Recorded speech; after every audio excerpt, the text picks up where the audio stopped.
Yeah, I enjoyed the movie. You I did were too. monkeys. Hi, everybody. Okay. I thought it was fun.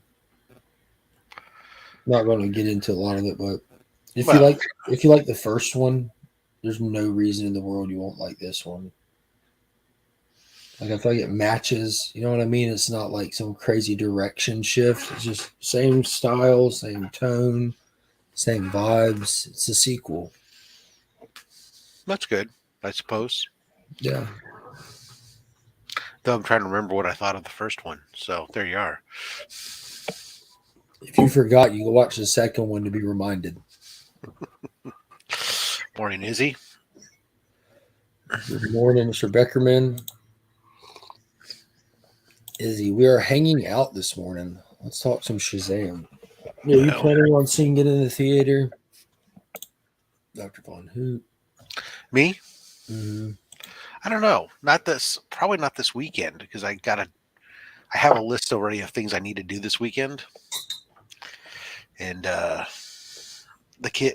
including part of that is, so I got to take a kid back to the airport at one point. And I got my shows. I have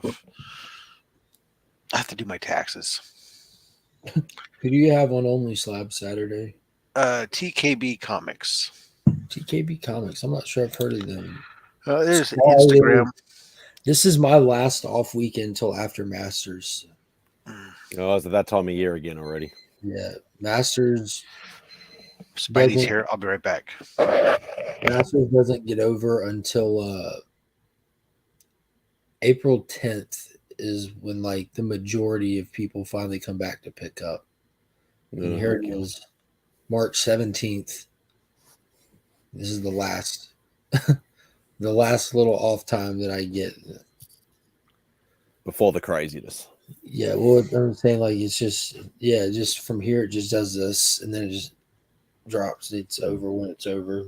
Well, this is it. Man, The I big the remember, last, remember you saying last year, like how crazy it is. Just like the whole town is just taken over by golf madness, and you yeah, get super busy because everybody, comes and leaves their pets with you guys, and yeah. A lot of our busy at the kennel is people who live here in Augusta, locals that drop their pets off and get out of town. to avoid the craziness. Yeah. Yeah, you have because spring break in this whole like big area, not just this specifically right here local, but all the surrounding areas. Spring break, where the schools are out for a week, all do it on Masters Week. Mm. So you have people traveling, you have people that rent their houses out to the people coming into town because the patrons for the Masters, it's weird. They don't come to town looking for a hotel. They come to town looking for a house. And Yeah. since even before I was born, they rent houses out in like this historical part of town, these big houses and stuff. That way that they can like their little group, their party, their friends, whoever comes with them, they can stay together, host events while they're here, all kinds of stuff. It's fun, man. Like busy's busy, Busy doesn't have anything to do with it if something's fun or not. Something could be busy. Busy pays the bills. Yeah, yeah. So does slow and steady. Yeah, I know. But yeah, I enjoy it to be honest with you. It's tiring, it's Mm, exhausting, but it's still fun. mm. Still fun. So this is my last little weekend hurrah. I've already been like swamped this past week, just work, kids, life, and all that in a good way. Definitely in a good way. Mm. So I took Monday. Stocking up on kitty litter. Yeah, you see, I saw all the buckets. yeah, I was like over 800 and something pounds of litter, Oh god. and then Mm. I took Monday off so that I can have some time. Make sure over the weekend cut the grass and clean the house, get ahead on everything. Just spend the weekend kind of working, relaxing around because everything will slowly start falling behind from here till then. When you have the kind of money you can buy a rental house, yeah, Yeah, absolutely, dude. It's like next level money. Next level money. The Augusta Nationals, the actual facility. The Masters is the name of the tournament held at the Augusta Nationals. They've bought entire neighborhoods Thank and you. loved them, turned them into parking Ex- lots. They bought except for entire that, roads. except for that one old lady. Yeah, they bought entire Egg white. roads and moved the roads. It's crazy, and they're not private roads that they bought. I don't even understand how that worked. Hey, Cole, we got some right here for you. Some coffee. Just took fresh out of the oven, some egg bites, bacon, eggs, and cheese. Made I'm in a gonna throw, muffin. I'm gonna go throw Finn in his work clothes for the day, Rob. Some You people got get it. street clothes, but I'll be back. We call them battle gear, kid battle gear, whatever. So, what time is it today? Because I know it's like really, you guys are It not. is now back a little bit earlier now. So instead Oh, of it's Mark, not as bad. now that Mark's not starting it, because if I got to work tomorrow, so if starts at 11:30 p.m. for me, it's like it's too late. I have to go to sleep. But now you guys are out of daylight saving. It's now starting at 10:30 p.m. So I can at least jump on for like half an hour or whatever. And then, Actually, we're into daylight savings now. yeah. So like we don't finish ours until end of the month. Yeah, because it's DST. Yeah. So we finish ours at the end of the month, which means Mark will be starting at 9:30 p.m. When that finishes. So that'll be even better. But then on the flip side, your show goes back to the 4:30 a.m. time slot. Right. Which makes it a little rough for you. We'll see how dedicated you are on tomorrow. Eh? Oh, it'll be 5:30 on Sunday for me. Until we get out of daylight saving, then it'll be 4:30. So I've got at least another two shows before we finish. So I'll be at the 5:30 slot. So we'll see how we go.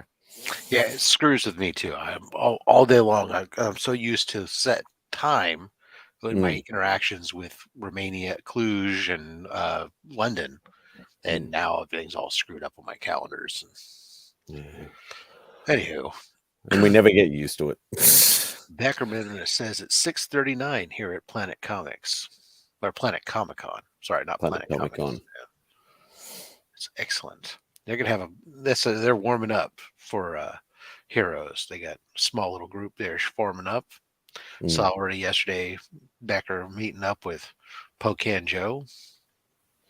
Didn't see any hookers or cocaine, so I was gonna say Becca's gonna be in for a world of hurt. a little early thing. We got Comic Cat Collectibles. How you doing? And the man with a mouthful, slouching with the sea bizzle. Yeah, it's quite a mouthful for a channel name. Oh, I love it though. And Dr. Von Hoot's comics from the Spiral Dimension is not. Come on, I know. There's some great names out there. I love. Oh hell yeah! I love catching and slashing. I love that. Yeah, awesome. ARs was always a classic. Yeah, but you know what? They're all Legion. That's right. And thanks to Mark, I've now delved into the world of shorts. Ooh. I have now done 7 shorts, and I see what people mean by pick your times where you're best to drop off, because 6, should I say, before the one I did tonight, 6 out of the 7 that I've done have all hit like 150, 200 views. So that seems to be what I'm averaging at the moment. But the one I dropped a couple of hours earlier, only 17 views. So it's really, really weird. It is true. You really got to pick your time slot to try and release them. And it's certain days of the week are different too. I mean, because all I know is afternoon is going to be better for me than in the morning. But beyond that, day of the week, it varies. And I'm just, yeah, exactly. As he's saying, shorts are all over the place. So, and that's fine. They're not off. I mean, it's a little extra stuff. Great. I don't need it. It's not as long as if it's not taking me a lot of time to produce, then the time things are like also contingent on what day of the week. Like the more you do it and watch them, you'll see certain days of the week, like a specific time that's been great or something, is a bust on other days of the week. Mm. And then it's also a lot of like what Izzy said. They're just all over the place. I don't know if there's supposed to be some kind of magic formula like, oh, everybody, if you just do this at this time, that's how it'll work. It's just Yeah. Well, I've heard a few people that they've literally pinpointed an hour or 2 hour window on a certain days and things like that where they get their most views out of. So, like, obviously, it's harder for me because I wake up early enough to go to work and things like that, and I just don't have time to be doing them in the morning, which might actually be peak time for you guys, where most of my viewers probably would You be. can But schedule them. the way that I've worked out how to do it, it doesn't allow me to schedule. the big thing with shorts too is consistency. And once you get a month in, random 13 view videos may get 1K. Yeah, And one thing that's they are happened this week, perpetual. one thing that's happened this week that hasn't for me doing them that hasn't happened yet is old shorts are getting boosted. Yeah, I've had some that were down low that have, when I go back and look at them, some that I go, oh, okay, look, like there was like the Action Comics one with Nerdy Girl. That one, for whatever reason, for the longest time, I was shocked it was below 100. And I go back to the other day and it was now inching up near 300. It's like, okay, so it's still getting some views Traction. here and there. Yeah, but Yeah, I had yesterday. I had one that I ended up getting like like the comment ratio isn't that high, but yesterday I had one that like all through the day I kept getting comments on the same old one. I'm like, well, they clearly grabbed that one and pushed it back through the algorithm. yeah, no, Spidey, you should be able to. I don't know what you're doing. When I do mine, when they upload first. They're in unlisted by default, and then you can go in and schedule them. Mine Yeah, aren't. so I'm doing it via my phone. I'm Yeah. literally just hitting the plus button on YouTube, going create a short, Yeah. doing all the bits and shits in there, and it literally just Upload. says upload video. That's all it says. Really? There is no Mine goes schedule. straight to mine uploads video and it goes into unlisted mode. That's a setting you have on yours. Yes. That's what you should find. Well, no, because then it requires you to go to a laptop to release them. Unless that's what you're trying. You can schedule them from the YouTube content creator app. They let you do that now. I think so. Going from like I know going from members that's fine, only, because you know what, when I go to the let me ask you something, because going from members only, it won't let you do that in the app unless they've like updated it here recently. If you have a video set just for your channel members early, you can't go in and adjust it to public to whatever. You have to do that. I don't know. I do use the computer a lot because I prefer using the computer. Mm-hmm. So for me, it's perfect. And they upload to unlisted mode, so I can shoot a bunch of them. I can upload a bunch of them at once. Then I go to my PC when I'm ready. I can go in and I can copy and paste all my hashtags, all my doodads, and fill out the extra information I want, and schedule them. Yeah, and then that's that. Because I know that there's been numerous days where I'm at work and I call the wife. I'm like, hey, can you go open YouTube and flip a video over to public for me? And I've had to walk her through it because on the phone it says beta. You have to do that it's in beta mode for the YouTube Studio app, and you have to do that on a desktop or whatever. I didn't know if they had gotten that updated now. Well, what's Cole saying? There is still an option there. It says public. You need to change it to schedule. I'll have a look. So I haven't really fiddled with the settings too much. Literally, all I've done is just like change it from either 15 seconds to 60 seconds. You hold down the record button. I've just added music, and then I've just sometimes just written some text on the screen and just added it, and then just hit bloody post. That's pretty much all I've done so far. I haven't added any other. I haven't messed with any filters or time frame rates or any of that sort of crap yet. So yeah, I was just looking at one right now, so I can. And the funny thing is, because I went over to Simon's the other night. He didn't even know you could do it from your phone through that, because he usually does his through the thing. set visibility, and I can set it for public view, whatever. I can take it off unlisted and put it scheduled and the stuff, all in the YouTube content creator. I wonder if it's just the members part. Like, do you have any members only videos right now? No, Me neither. that one's just one that's listed as unlisted right now. Yeah. When I go in, when I get to it, I can click on edit, and that's one of the options I can edit.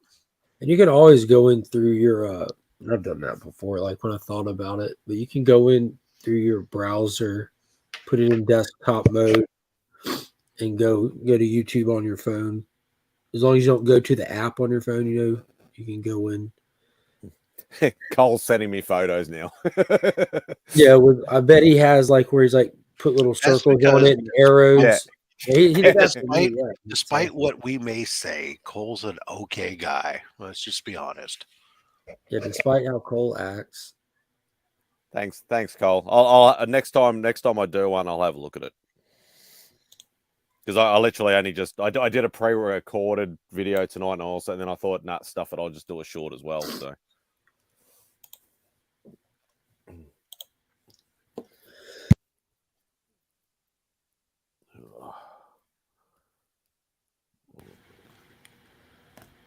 Did y'all watch Mandalorian? No, I have not started it yet. It's quite the harsh transition. It was. Was that what did?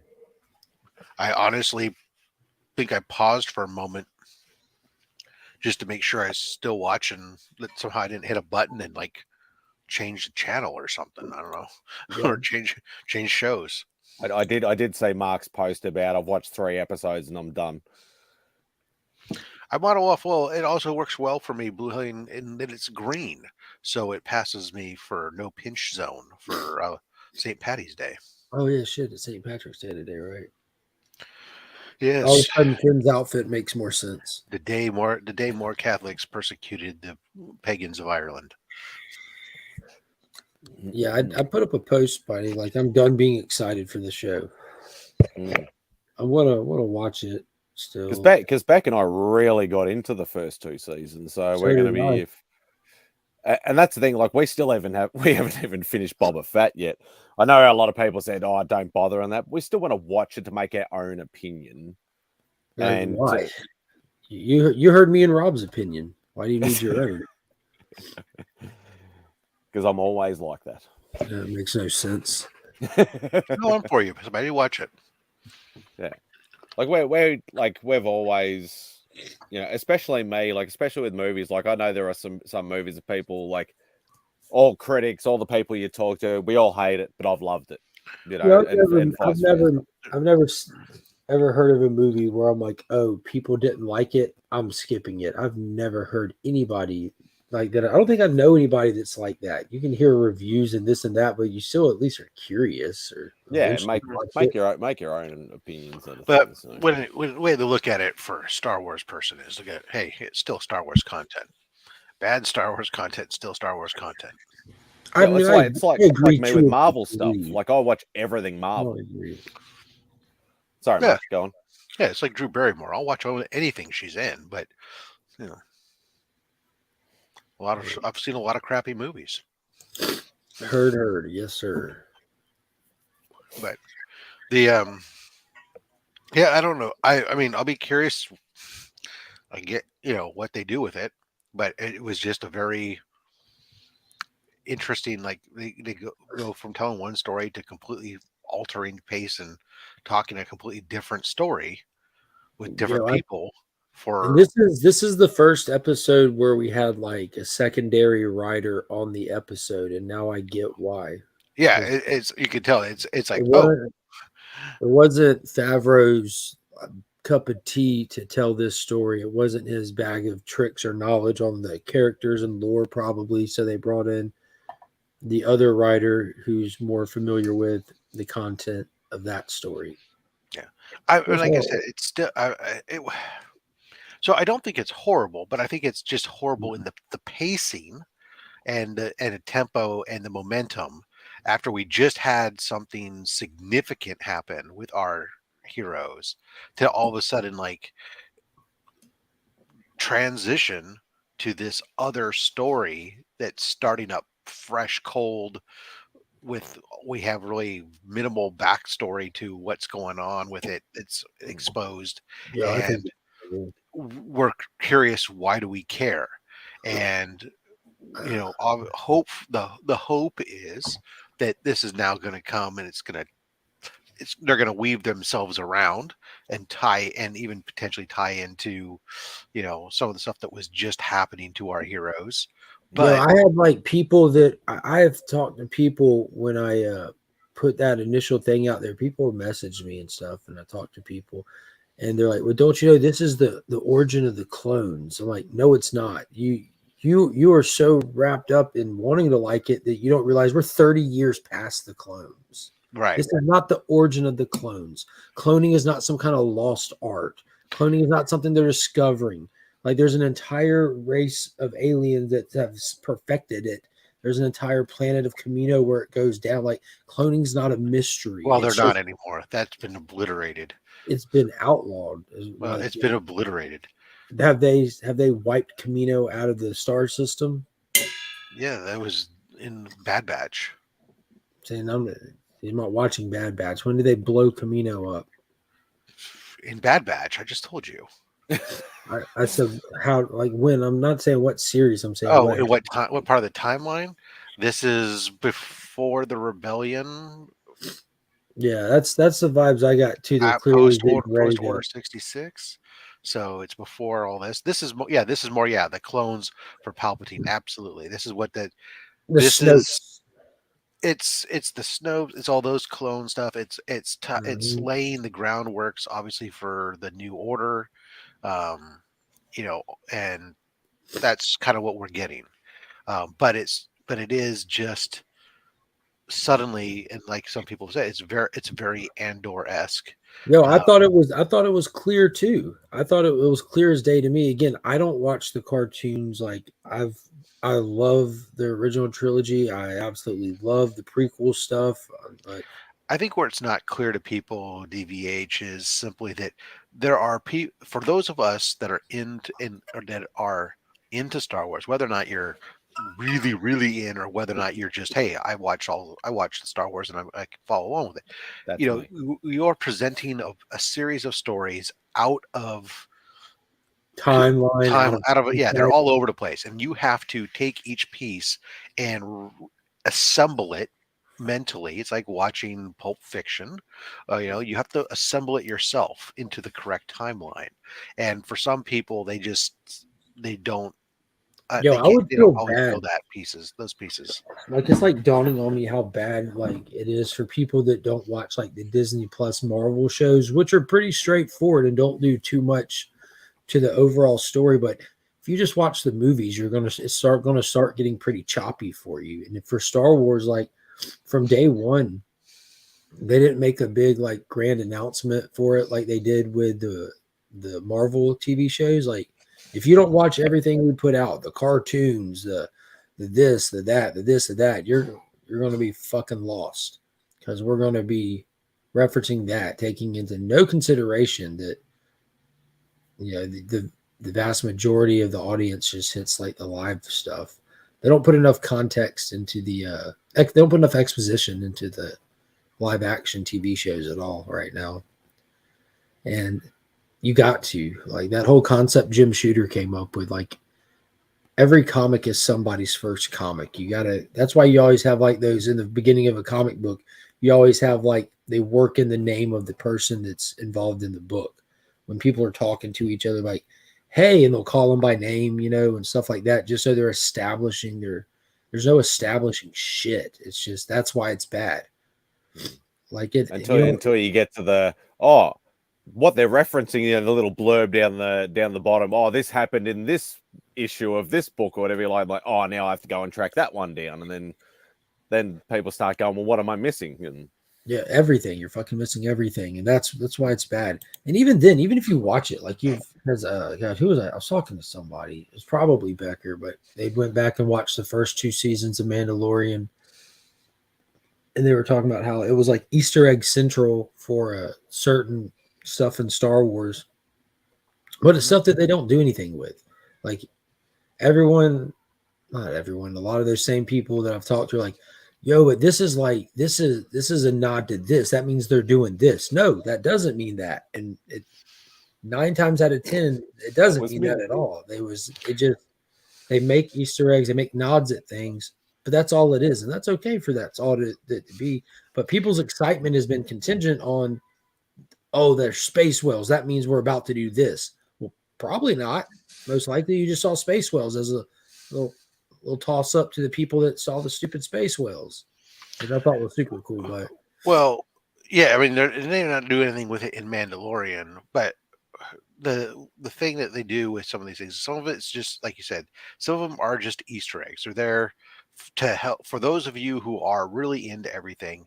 It provides additional connectivity to the things that the other elements of the universe. But I agree, Dr. Minute. I agree. So, oh, you have to really not be paying attention to think that this was the origin of the clones. Good morning, yeah. Nick.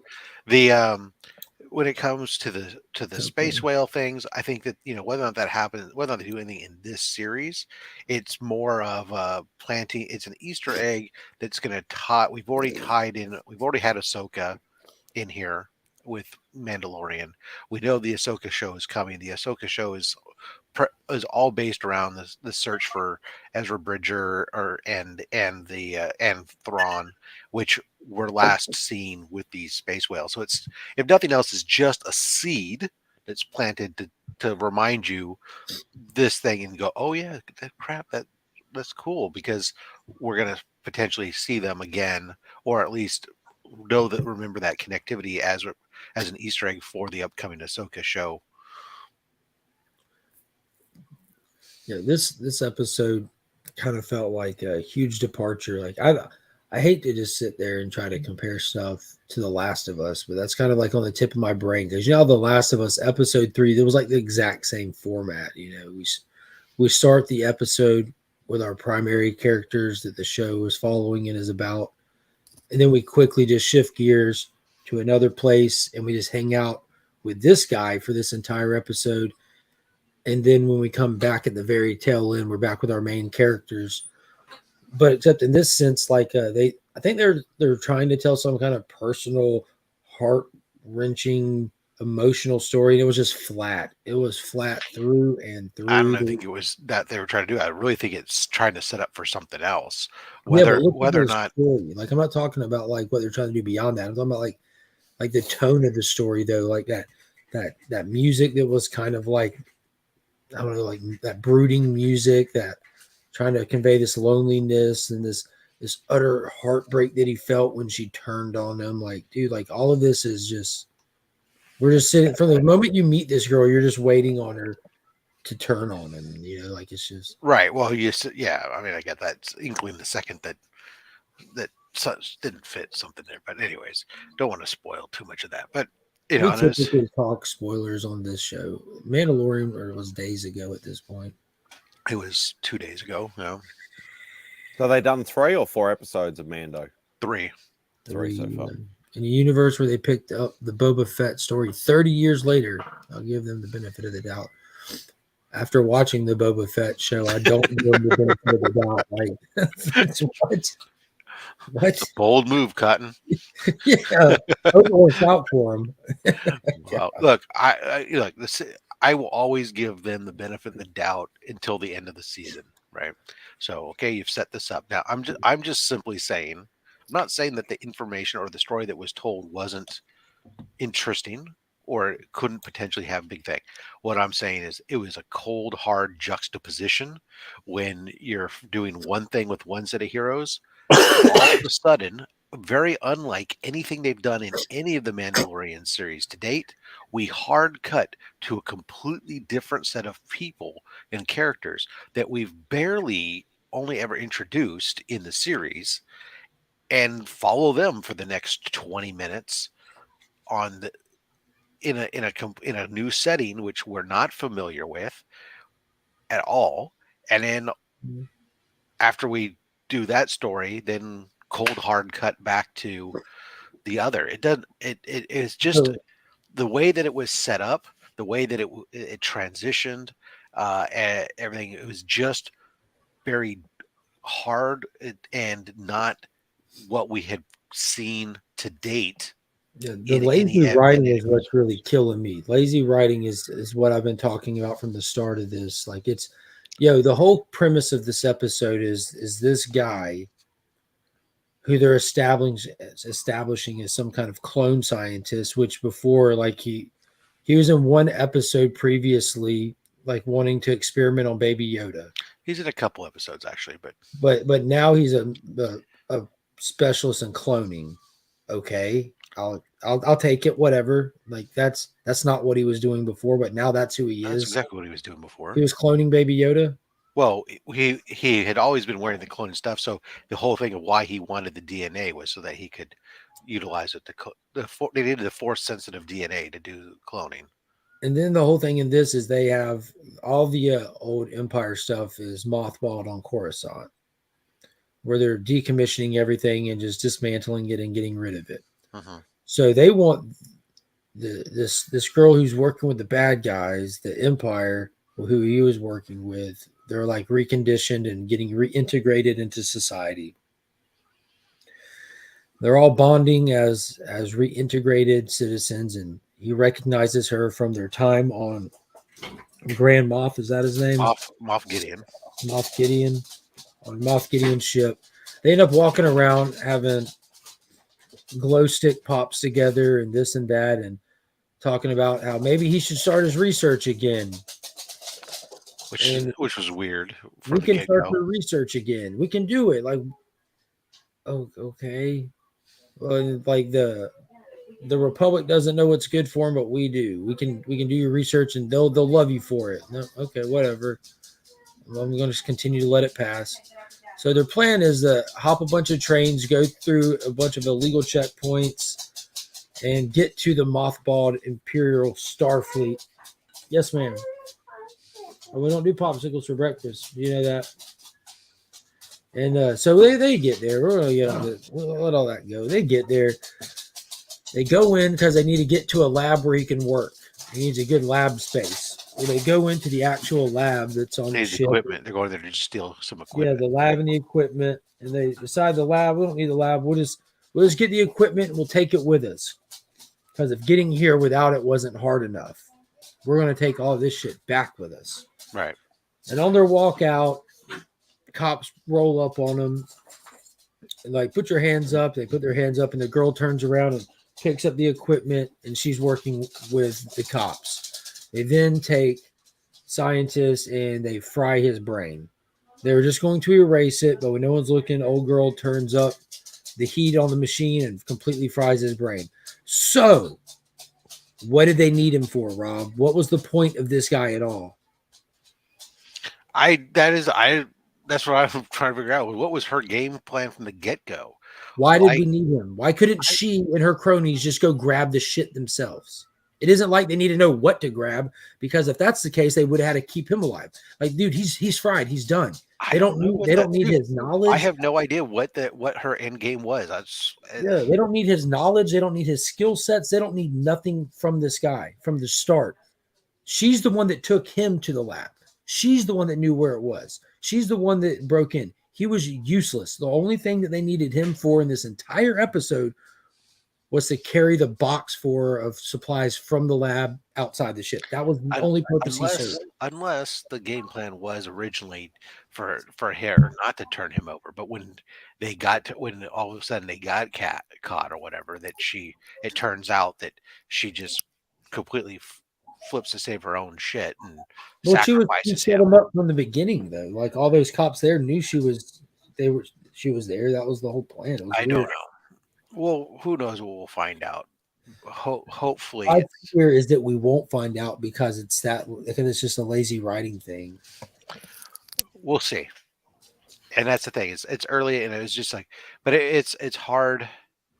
Yo, Taylor, they wouldn't have to attempt to kill themselves by jumping off of a train to get there. You wouldn't. All you'd have to do is for them to say, "Okay, let's do it." Okay, there you go. You're arrested. You're in. You're whatever. We need to send you back to reconditioning. She's a moth diver. There you go. Yeah, I mean, this whole thing is really it's yeah. Well, What is again, going on we'll see. X11? I like the little when he looked at the species that Admiral Akbar's from and goes, "No, it's a trap." And you get like that little 1 second pause of him looking at him. Like that was funny. That was really funny. It's just, man, She got him with the yellow travel biscuits. That's right. so lazy. Whatever. But it is interesting though to see the stuff with Bo-Katan. See her whole. Yo, yeah, that ending was pretty cool because like she's like a petulant child, and it all stems from like her whole like idea of her future having crumbled around her, Mm-hmm. And she's got this feeling, these deep seated feelings of abandon and loneliness. And then all of a sudden, she's now. And then all of a sudden, people are putting their hands on her, like in camaraderie and brotherhood. I'm like, yo, that's all it takes right there for somebody like her to feel a part of again, to feel driven again. Like every hand on her is a new feeling of purpose. And everything that her thing is about her people and stuff. And here's a group of her people, whether or not for a while she's allowed herself to consider them these offshoots or whatnot, they're still Mandalorians, and they believe in all these things that like she used to, and that she had been allowed to rot. And so these all these things tying back together with this, and of course with her experience and all the stuff that's bringing her back. So that's gonna be interesting. Yeah. Yes, brought back. Bring it to Colt. That was good. Brought back into a cult initiative. Sure. Well, you remember, so Bo-Katan used to be Death Watch before she became Night Owl and all this other stuff. So, that's in her past. So, I never noticed that there's an owl painted on her helmet till this episode. When she's part of Dr. Von Hoot's Star Wars. Yeah, she's from the spiral dimension. Yeah, she is. So, I mean, it crosses over that Court of Owls. It's not just in the DC universe; it's in the Star Wars universe. So therefore, I had no clue there were owls on Mandalore. That's super cool. Well, if you go to the animated series, you've in Rebels again, which I know you haven't seen. When we get introduced to the Force Dyad initially, one of the things that comes out of there is this owl type creature that follows Ahsoka around throughout, shows up at different points throughout Star Wars Rebels, and kind of as a guide and everything else. The Parliament of Mouths are everywhere. That's right.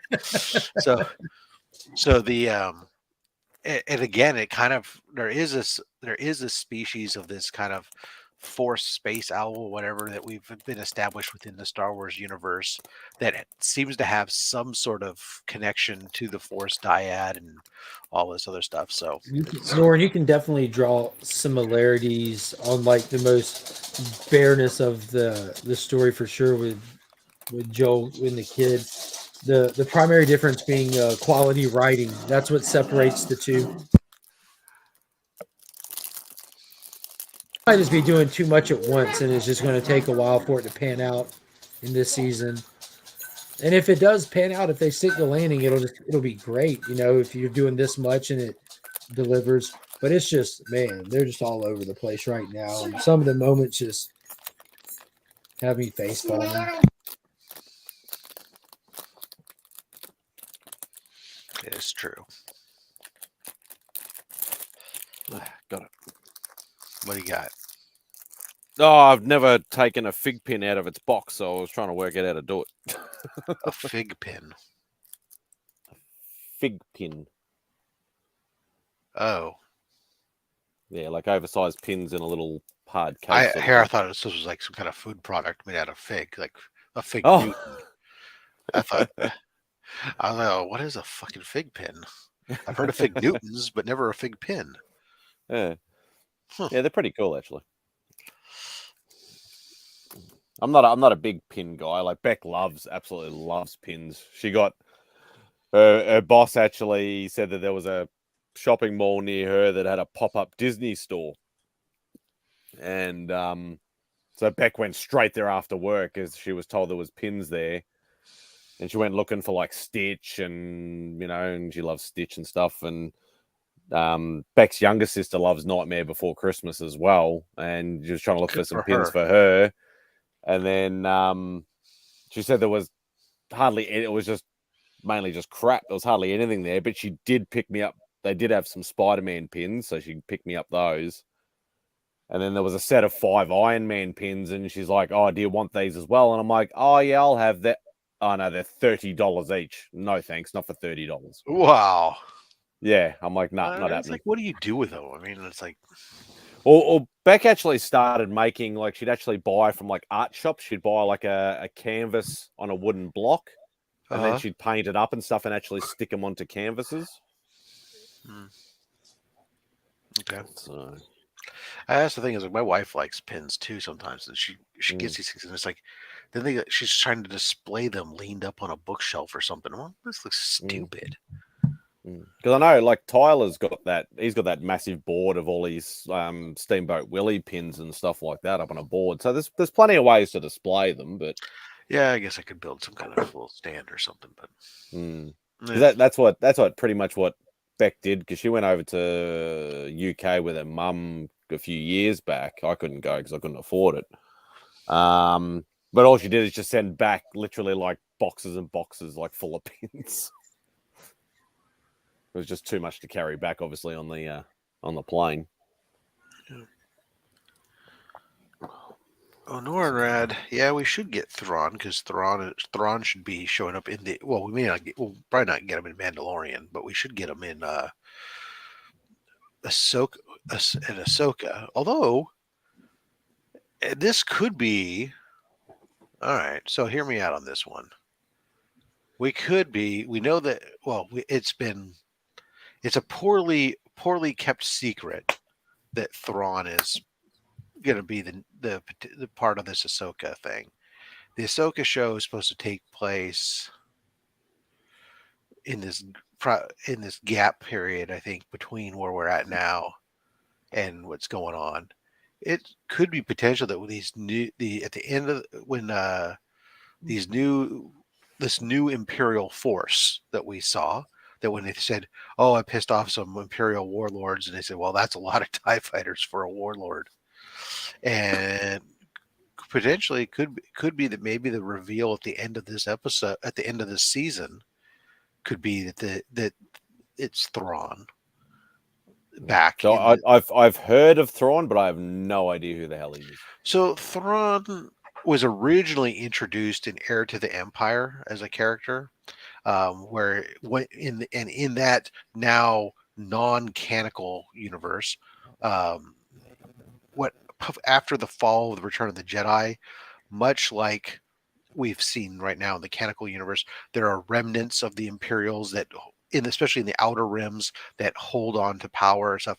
Thrawn is one of these grand admirals, but he's a chiss, so he's a non-human who made his way up Emperor Palpatine's trusted uh, group of people. So as a non-human, it's very, very rare. In the outside of in the outer rim, he ends up recoalescing a lot of these forces and becomes the main nemesis in Heir to the Empire. Now, once they made that all non-canonical, he kind of disappeared for a moment, but then he was introduced again as a character in Rebels, the animated series. He was brought in the latter seasons as a bad to take control of the planet that the rebels are operating on, and along with that whole sector. And he's known for being extremely cunning and very level detailed as far as setting up traps and different things. He's a planner, and that's what we've also established in the comic books. In the Thrawn series, they tell his backstory from a couple of years ago in the Marvel Star Wars comic books. Because I know that book heated up when it came out for a while. Right. So he's just a character that has been introduced and soft sold and stuff. He's a very cunning individual. He's not force sensitive or anything else. He's just a great, thoughtful villain, right? That is able to inspire loyalty and group all these different these non-human haters together around him, even though he's not human.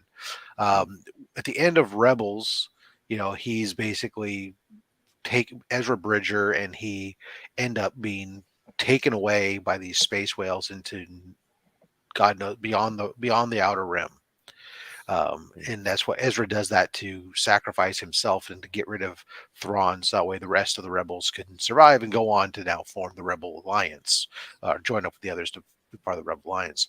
So this whole premise of what we know the Ahsoka series is supposed to be about is, as her earlier appearances in this live action universe have been about, where is Thrawn? So we get this concept that Thrawn is potentially back from the outer rim, and so it's not having to go out and find him out there, but he's already made his way back, because that's where that whole, when she ends up with the Beskar spear and all this stuff comes from, right? Was when she was on that planet trying to track down leads as to where Thrawn's at, because she's still looking for Ezra. And so we know Thrawn's back in this time. So this would make a lot of sense if the whale, just the image of the whales, right, is enough to start to plant that seed to reconnect you. That now we have this strong Imperial force that we've seen hanging around that area too, which is too strong to be a warlord necessarily. So it could be that I would venture to say it would make sense that this could be a slow build to Thrawn's forces and his coalescing, which could eventually fall into the New Order. But for now, that would be a good end reveal to this season. Potentially is to reveal Thrawn at the very last episode, and then have that spill over into your Ahsoka series. So he's not a Sith or anything like that. Like he doesn't have he's not a Force user, saber or anything like that. And which ties perfectly into all this universe that we've established, where they're not playing around with a ton of bouncy glow sabers everywhere. Yeah, he's a strategist. I like bouncy glow sabers. Unbeatable at chess. He's also a survivalist. Yep. So it's it'd be interesting. Does the alien race have some backstory as Yondan? Well, he does have a blue face, doesn't he? Yeah, he's Chiss, and the Chiss are predominantly blue or gray. So it could be part Kree. As you go to connect them, or if you want to go to the Star Trek universe, maybe he's part Andorian, but he doesn't have the antennas. But so we're talking morphine time. Yeah, Star Trek. Star Trek 4. Be gentle. Yeah. So, anyways, that would be a way that I could see. Remember, you trekking out Picard? I haven't watched any of that yet. I haven't trekked it out yet myself. I don't think it's on Peacock, right? No, it would be Paramount Plus. Yeah, I don't have that one. No, thanks. I've never gotten into Star Trek. Yeah, you know what? It's always funny as I identify more as a Star Wars person, but I do know a lot about Star Trek, and I have watched most of the series up until the very recent stuff, where I'm almost done with Discovery. Well, or at least almost caught up, because I guess there's one more season still of Discovery they're going to drop, and then I'll make my way slowly through some of the other stuff. I want to watch Strange New Worlds, and I'll probably watch the Picard stuff at some point. It always reminds me of, I don't know whether you've ever heard of Graham Norton, who does. Yeah, I love Graham Norton. He's absolutely hilarious. I'm actually sad we can't get it here anymore. He used to be on BBC America, and they removed him from BBC America, so now I don't get to watch him on a regular basis. Because I remember there was a couch, and it was Rebel Wilson, Ben Stiller, and Ricky Gervais, and Graham was asking Ben Stiller about, you're a huge Star Trek fan or whatever like that, and he's like, yeah, I've bought heaps of props, I've got like some of the phases, and I've got this and that, and I've got a Gorn head. And then Ricky Gervais is like, "What the fuck is a Gorn head?" You know, and I'm like, "Yeah, nah, I don't know anything about Star Trek, but it was just fucking hilarious." That's one of the things I liked about that show is the fact that it brings them all out at once, not this and not they like can the American swear talk and show. drink. And... Yeah, it's not like the American talk show where you have like one guest, then the next guest, and the next guest. This is bring you all out at once, sit down, let's just interact back and forth amongst you, and have a drink. Let's just have some fun. And that's one of the funniest episodes. If anybody's ever going to watch an episode, is it was the cast from the movie Monuments Men, and they had who'd they have? They had Bill Murray, Matt Damon, and I can't remember the English guy's name. He's from Downton Abbey or whatever like that. One of the head guys in that, and he was in there as well. And they're all like literally sculling drinks and throwing food into the bloody into the crowd and everything. And oh yeah, it was absolutely hilarious. One of my favorite episodes.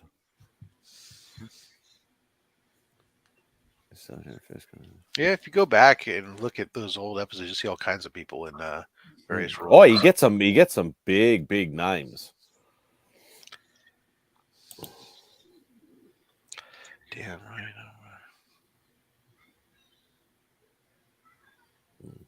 Okay. That's pretty cool. I know Adam Scott from Party Down. It's a great show. Came on Stars years ago. I saw where they just released the third season like 10 years later. Any of y'all watch the new Superman and Lois or the new Gotham Knights?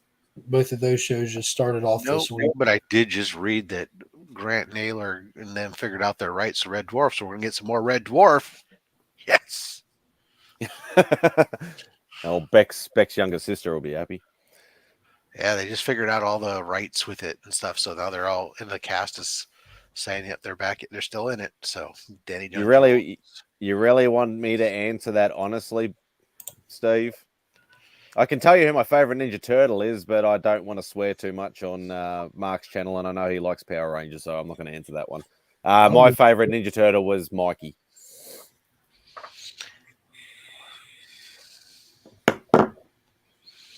Probably wins the poll. I think overall, as the most people probably like Michelangelo over the other. Probably Mikey or Raph are the two that you always hear. Yeah. Every now and then you hear a Mikey's just the fun one. So. Yeah, especially when you're watching it as a kid, it's kind of like a no-brainer. You either like the tough one or the fun one. Yeah, I always liked Mikey because he was goofy. Even in the live-action movies from the early days, he was still the goofy one. Y'all excited for the new cartoon movie they're doing? I had a look at the trailer and I'm like, I don't like a lot of this new animation. Yeah, I don't like a lot of this. Okay, so then I'm not crazy because I talked about it last week after it came out, and I couldn't care less. I think it looks stupid. Yeah, I didn't like a lot of the Nickelodeon type stuff in that. I like the original series. For me, Teenage Mutant Ninja Turtles was really just outside of my realm. I never really watched the cartoon. I never watched any of the movies. I didn't read any of the comic books. My entire existence was like the occasional brush with cartoons. I would see bits and pieces and playing the video game. So like the arcade game, the stand-up or the 4-person, Other than that, I don't have a lot of connection to Teenage Mutant Ninja Turtles, so they could release all kinds of content, and I wouldn't be excited about any of it because I just don't have any personal connection to it. But yeah, I'm just not. It just looks stupid in the sense of, like, it looks like they're not even teenagers or like little kids. The animation in it is like the Into the Spider-Verse stuff, and like though like that's cool that they can make animation like that and stuff, and it might work a little bit here and there. That's just a lot to have to look at. Like, it's just too jarring for me. People say that they don't do 3D movies because it's kind of just too much on them. Like Into the Spider-Verse was such a damn good movie, and that animation's rough for me. It's just jarring, and the turtles look like that too. I don't know. It looks like they're making Into the Turtleverse, and it's annoying. AR Red Dwarf is always a thing. Justin Thanks, Burke, young. good morning. Hello, Mr. Birch. Hi. Dustin showed up here last Friday looking for you. We couldn't find you. Last Friday, I had 24 pages of work that was due by the end of the day, and I had not started yet. Oh, So I decided it would be in my best interest to stay off of YouTube. so much like your college career. Yes. You find, okay, this is it. I do have to knuckle down and pay attention today because Yes. I've goofed off all semester, and now the final grade is here. Yes. Justin, did you watch the Hold on, Mark. There's a follow-up question to this. Oh shit! Did you get your work done? Yes, I did. It took till about 5:30, but I got it done. And how many yachts did you have to cover up? Let's see here. There were 0 yachts in the story. Oh, It's a success then. Yes, it was a win all around. There you go. What's going on, DJ? I am no longer DJ. I am a dark overlord of the universe. Lee J. Howard the Duck. Yeah, here we go. Howard the Duck jokes at 8:30 in the morning. Shout out to Dr. Jennings. I heard his acting career turned out great. Good morning, gentlemen. How are you? Man, you sound like you and Justin have been kissing. You guys each have like the same kind of rough throat Was voice there today. Beetlejuice after Howard? I mean, the we Duck? have. Wow. Beetlejuice was after Howard the Duck. He was in Sleepy Hollow after that. He did fine. Beetlejuice. Yeah, he did. He made it. He did fine up until he was arrested for pedophilia. That usually he does wasn't- end He his wasn't career. acting then. Did that actually happen? Yeah, I didn't that know actually that happened. about him. What's that guy's name? Something Jeffries or something? Yeah, something Jeffries. He changed it though. It used to be Justin Birch, but he changed it. Do we have a Hot Toys update? Yes, there is a Hot Toys update. Your microphone's going out. Mother effer. That means fucker for those watching. No, it actually refers to FO5, which is where he'll be located at C2E2. Nice. All right, is that better? Oh, yeah, that's Okay. Boom. I had a deal in place to sell like 9 Hot Toys to a guy, and then Oh, that's loud. and then that went down to like 6, and then he backed out completely. But I did sell 1 on eBay. Nice. Yes. Remy Q What's up, Studios. baby? Which one did you sell on eBay, sir? Count Dooku. Count Dooku. Sugar water. Dare I say Count Dooku has the best lightsaber? Little bendy one. Yeah. Kick him out. so it seems like he needs some insight, is what you're saying there, Legion? Yeah. It hangs to the right, Count Dooku. Get the job done, I suppose. It just looks cool. Did it? No, not really. But in the end, he came up short. Oh, classic Dooku. Always coming up short. Oh, goodness gracious. They have a new Luke holding Grogu hot toy, according to NordRad. Yeah. And Yeah. how about your Lego efforts there, Justin? Oh, the same. Oh, okay. How about your... But on the upside, you got 25 pages done. Yeah. That's probably more important in the grand scheme of things. It probably made you a little bit more money. Yes. How long does it usually take you to do a page? It just depends. I can usually get anywhere from 3 to 5 pages done in an hour. Oh, wow. So you had to pull it in a full work day. God damn. Yeah, it was Wow. rough. Jesus Christ.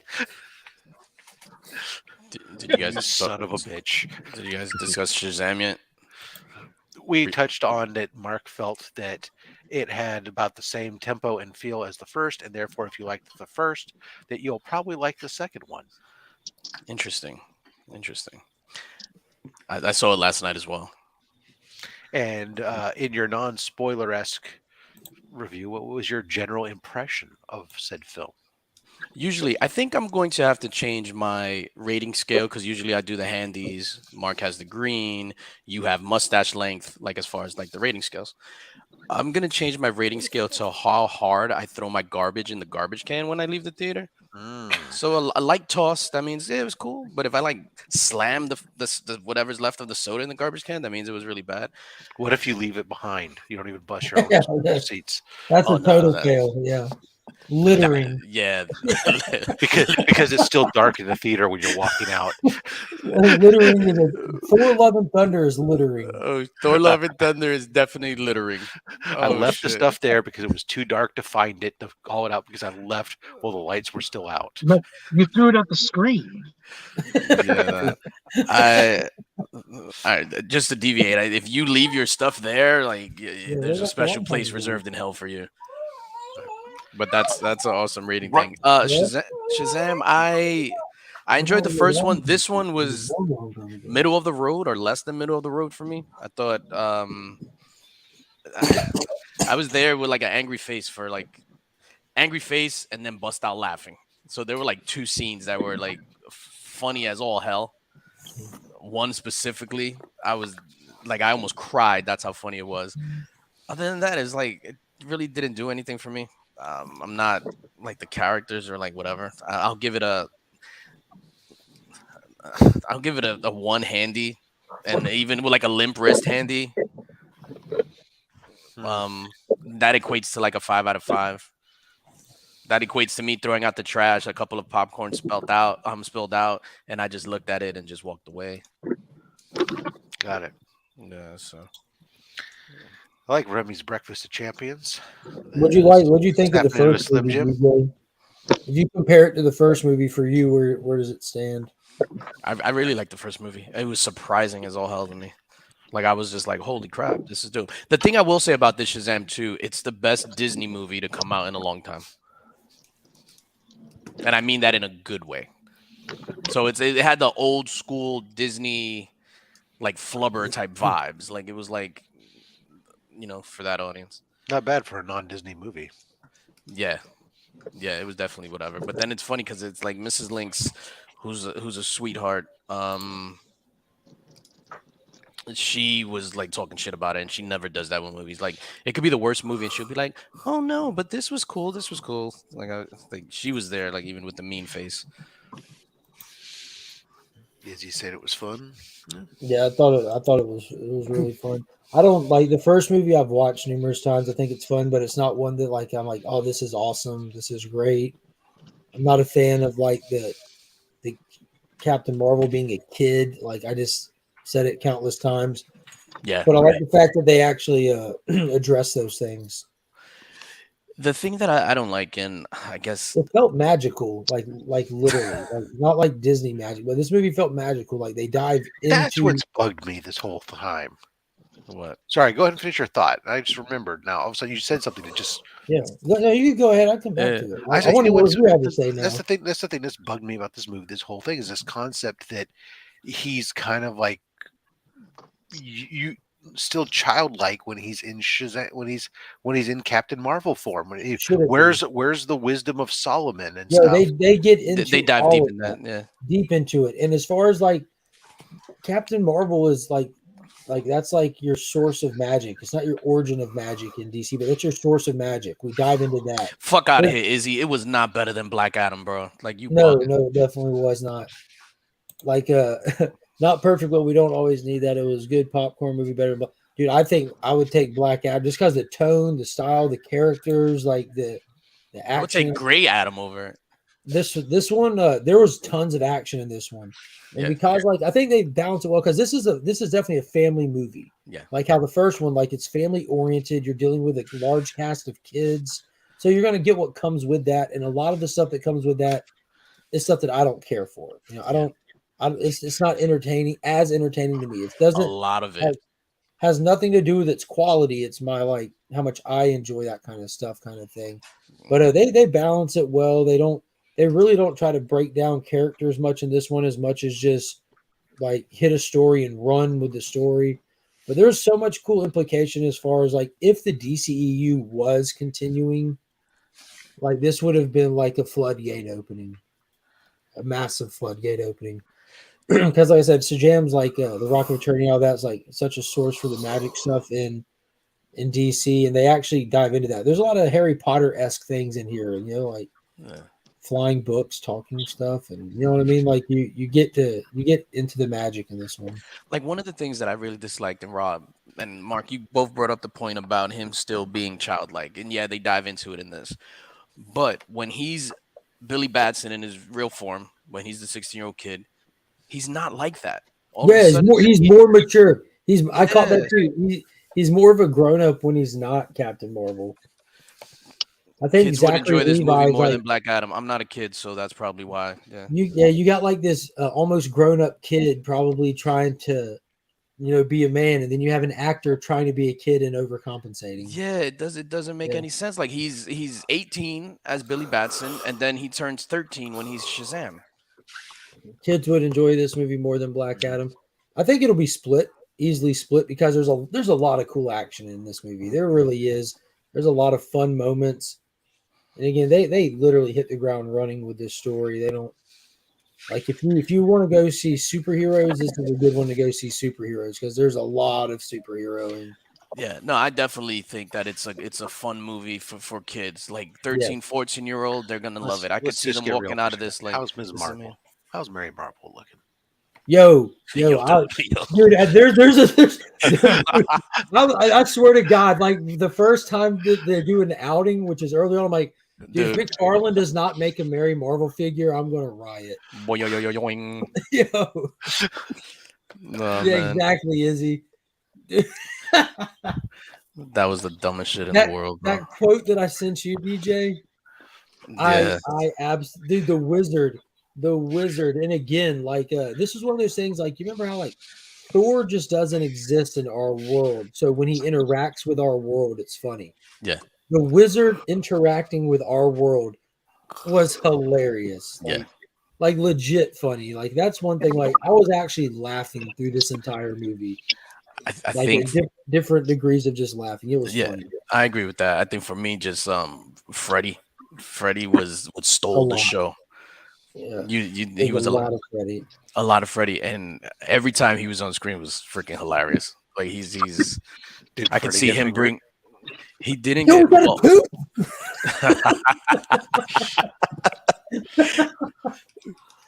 All right, I'm gonna. This is kind of like almost a spoiler territory, but it was hilarious because we all know Freddie has like something with his leg, and he has a brace, and he was sneaking around trying to steal something. A kid with a bum leg and a brace. But what's funny is like they're not ignorant to that in the movie. Mm-hmm. Like they literally chose like he's our best option right now. Yeah, and there were some things that happened that as an audience we're like, yo, what the fuck? And they would immediately address it in the movie, like, yo, dude, like, come on, you know that was dumb or whatever. Mm-hmm. That's not what happened, but I don't want to blow it up. I would still recommend it. Like I wouldn't say, tell anybody to not see any movie, because obviously this is all subjective. You're gonna get something out of it depending on the mood that you're in, like going to go see it with your preteen daughter, things like that. No. That's how it works. Remy has told me that as a Link Squad member, I am obligated to follow you blindly, so you need to tell me what I should think of this movie ahead of time and whether I should waste my time to see it. Yo, there was cameos galore in this movie. Like, not talking about like DC character cameos, but the director shows up. Certain actors from other things in the past he showed his cock. DJ, did you catch that? No, what? You want to see my black cock? I got one over here. Jesus. Is it a big black cock? Come here. I didn't hear. It's a little bit bigger. There's cameos galore. There's cameos from like I'm not just talking about other DC superheroes, but like the director makes a cameo in it for a split second. as well as actors from other things in the past. Yeah, I caught that. As soon as he said that, I turned to the wife and I was like, "Yo, that's this guy." That's this guy. Yes. I'm like, Immediately. We met him yeah. one time at a con here in Long Island. That's really cool. I don't know what the director looks like, so I couldn't. When things are hatching, he's the first person to get picked up and lifted into the air. Oh, I will say though, and like I said, I didn't like this movie. I could tear it apart, whatever. The when Mark just said when things were hatching, the things that hatched looked really cool, and I was just like, I'm a big fan of Greek mythology, and seeing those things on the screen, I popped big for that. Yeah, it was cool. Did you notice like the inconsistency in the CG was really rough in this? You know what's funny? I think it was better than usual. I was happy that the majority of the movie takes place in the daytime and not, them trying to hide the bad CG in the nighttime or in a dark realm or something like that. Oh yeah, it was better. I enjoyed Ant-Man. I'm not gonna lie. I give this right about the same. Like I enjoyed the new Ant-Man. I think that I enjoyed this a little more on preference, but I think they're about the same. If I'm being honest. What spoiler, Burke? We didn't say full spoiler. No spoilers. Good night, Mr. Von Hoot. Steve, you're going to love the movie no matter what. Dr. Remember, you decided a long time ago. But I promise, Burke, knowing how much you like the first one, you'll love this one. It's Burke. Yeah, it's definitely right up Burke family. 54 first he's showing comics. His cock, now he's showing his pussy. Jesus Christ, that guy's all over the place. What the hell? Did Rob just say the P word? Rob. Chill out, man. Are you Chris Rock? Is he I'm like saying what I see on Remy TV? Mm-hmm. Yeah, man, I'll be honest with you. I think I don't know. Like there's parts of like really, I thought some of Kang's dialoguing was cool, but the rest of Ant-Man's fairly forgettable. Yeah. Remy's screen makes me want to read The Crow. I mean, not The Crow, The Raven. My bad. I'm sorry. Because that makes me think of Blair Witch Project. Yeah, I'm with Circumstance. That's what I said. It's definitely campy. It's corny, but it's ridiculously fun. They handle it well. The humor's not out of place in this whatsoever.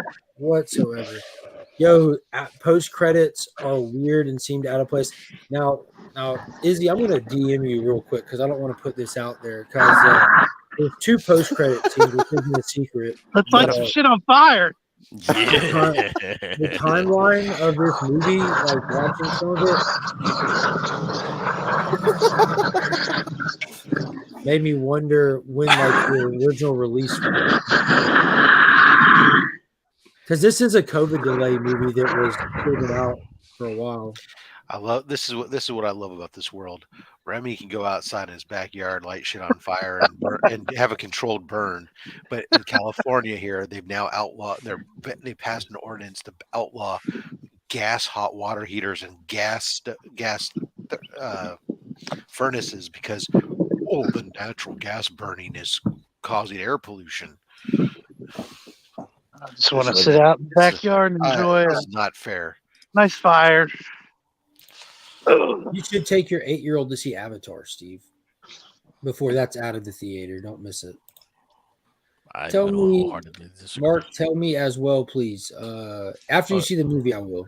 My bad, my bad.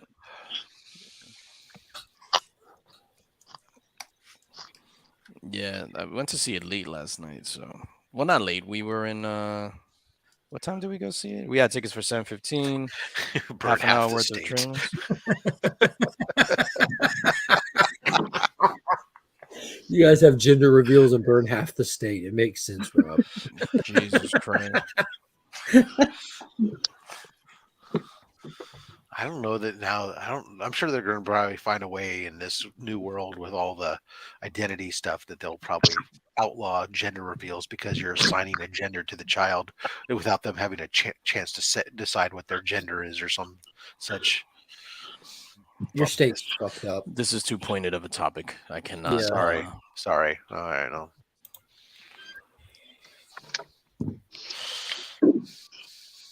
So how about them? The first couple days there of the NFL free agency, huh?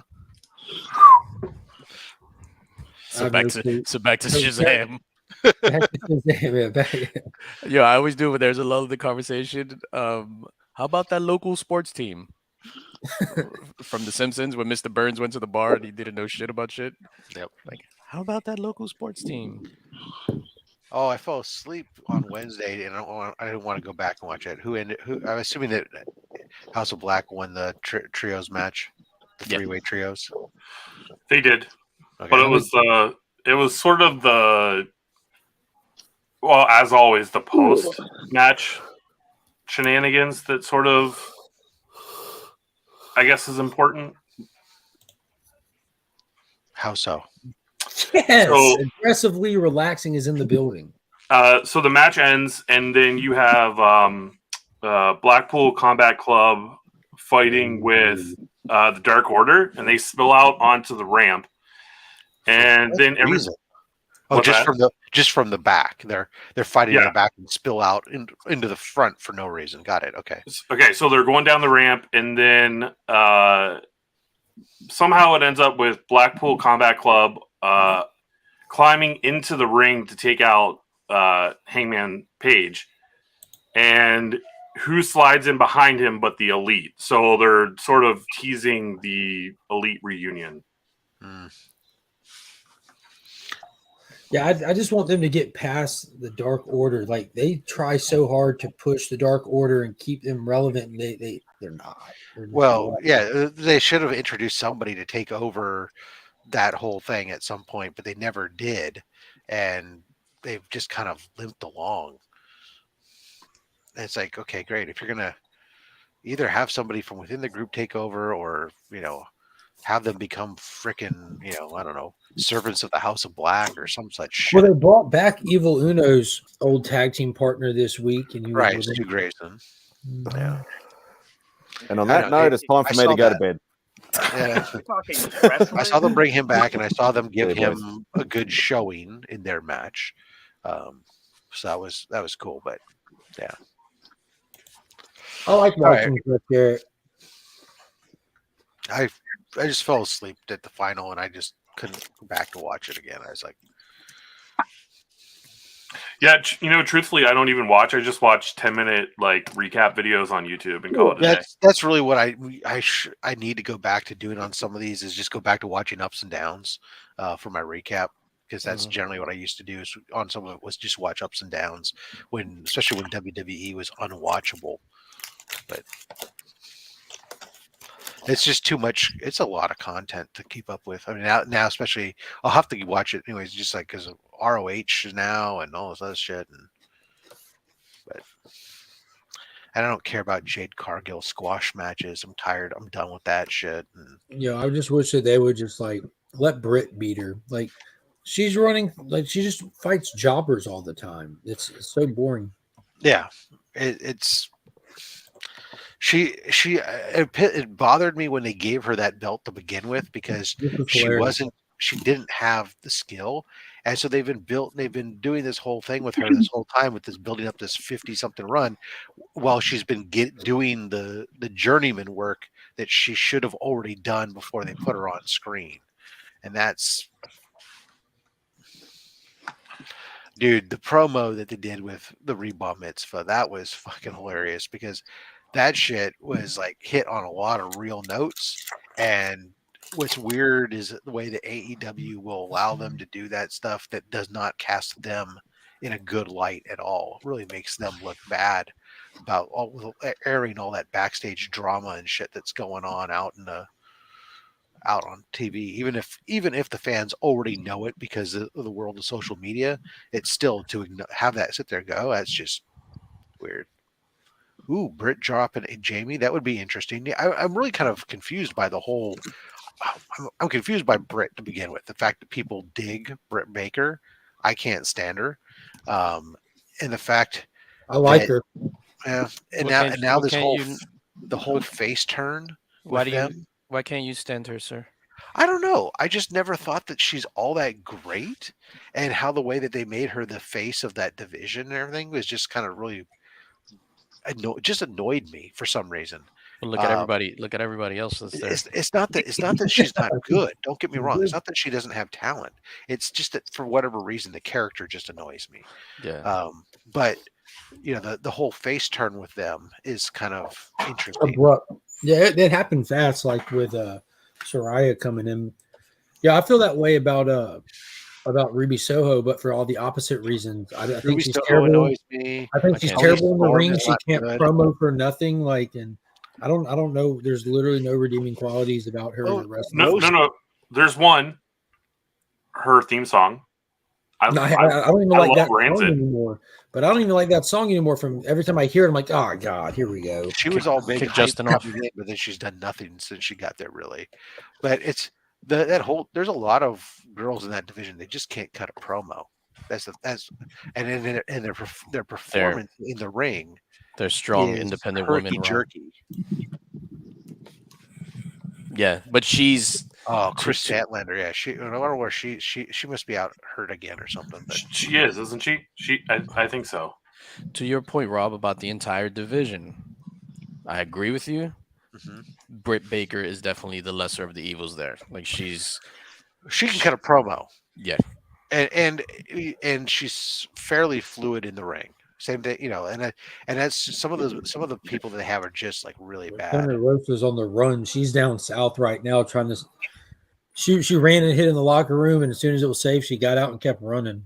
I don't need to bring them to the WWE. WWE's got their own flood of hacklet women that don't belong there on the, if I have to see them keep bringing back Carmella and fucking some of these others that they keep trying to bring back over and over again, Chelsea Green and whatnot, just like,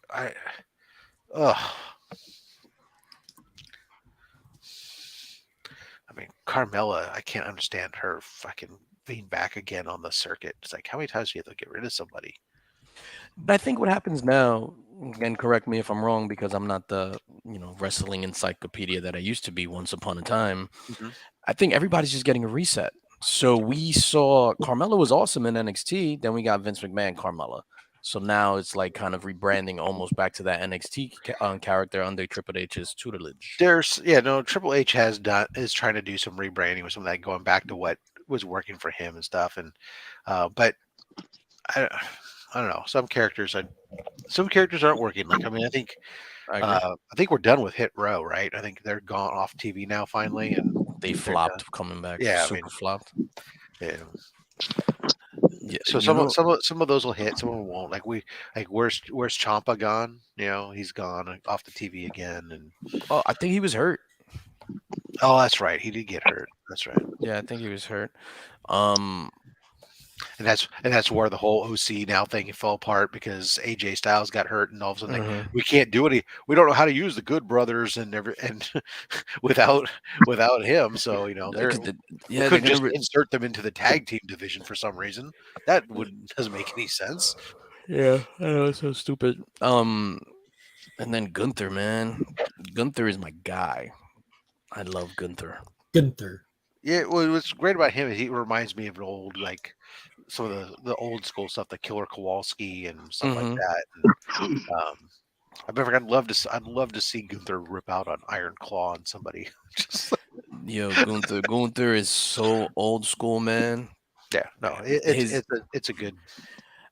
For me, I thought it was stupid that they let him have such a great moment with the Royal Rumble and then did nothing after it. Like, he went the distance and did nothing. But he may end up having one hell of a WrestleMania. I mean, if they're going to put him in WrestleMania in a triple threat with Sheamus and Drew McIntyre. Drew McIntyre, dude, that could be the match of the entire fucking thing. Their chests are going to be bleeding. I mean, it could be right up there with the Edge and Finn Balor Hell in a Cell, right? Those are matches that have potential to just blow you away versus watching Omos and frickin' Brock Lesnar. Or backstage, flip your camera on just for a second to verify that it is you, and then you can turn it back off. Okay. Or watching What's the other match? Oh, Bray Let's pause Wyatt. for the calls. It's not every day aggressively relaxing graces YouTube with his presence. What's up, man? Hey, what's up, guys? I thought it was funny. It was like I listened to 8 minutes of wrestling and then just leave. But Wouldn't expect anything less from you, sir.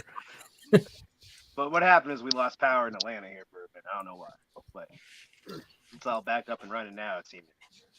Yeah. Hey, you still stuck the landing. 8 minutes of wrestling and leave.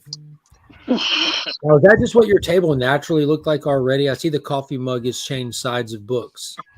Yeah. Well, I'm drinking the coffee. Yeah, my Mr. Fantastic mug, and then all my It's Star very- Trek comics from this week. Very smug of you, sir. Thank you. That's definitely my the tone I try to put forward. Awesome. It's working. It's working. All right, now it's your turn to burn something. What are you lighting on Starting to fire? rain. I started a fire. Now it's starting to rain. Sucks. Set fire to the Dude, rain. just set the rain on fire. I was enjoying a nice Probably can do that in Ohio. nice fire.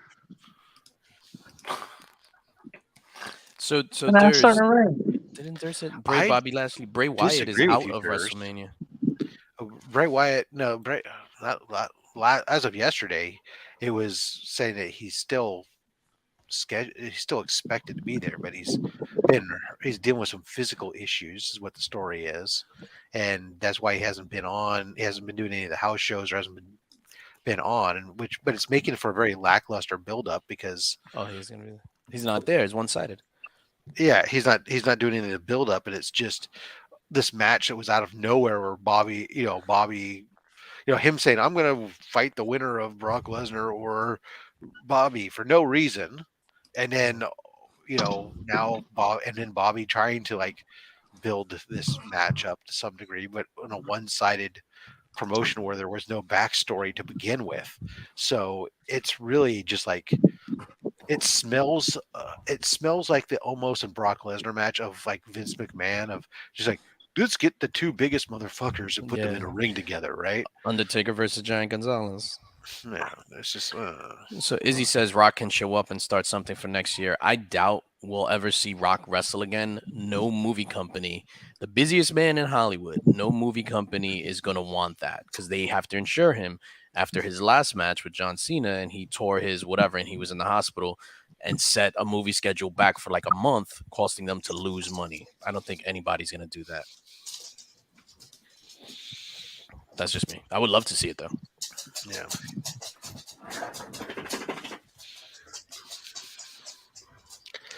I don't know. Was the Rock expected to still wrestle? I think that would be like a bold move for somebody in his position. There was a lot of talk and hype build up that potentially they were going to do a Rock versus Roman Reigns, type thing, and there had been some. The story could have been there for that, where this whole head of the table stuff going on, but I just hope that as much as I'm not necessarily a Cody guy, I am just hopeful to see him potentially beat Roman and see that come off of Roman because I'm tired of the bloodline domination of the thing, everything, with all the tag titles, all the the championship belts, and so it's like it's just them, and then everybody else you can go over these other two belts, but I don't know. I'm kind of done with the bloodline story. I was really hoping someone was going to reply with, "Well, I am a Cody guy." Well, that's fine. Somebody might be a Cody guy.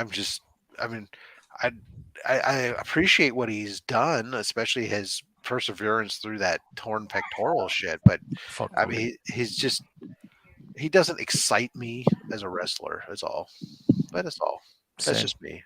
Same. I do not pop for a Cody match whatsoever. He could go. I enjoyed his match with Seth Rollins immensely, both WrestleMania and the Hell in the Cell, but that's because I'm a Seth Rollins guy. Yeah.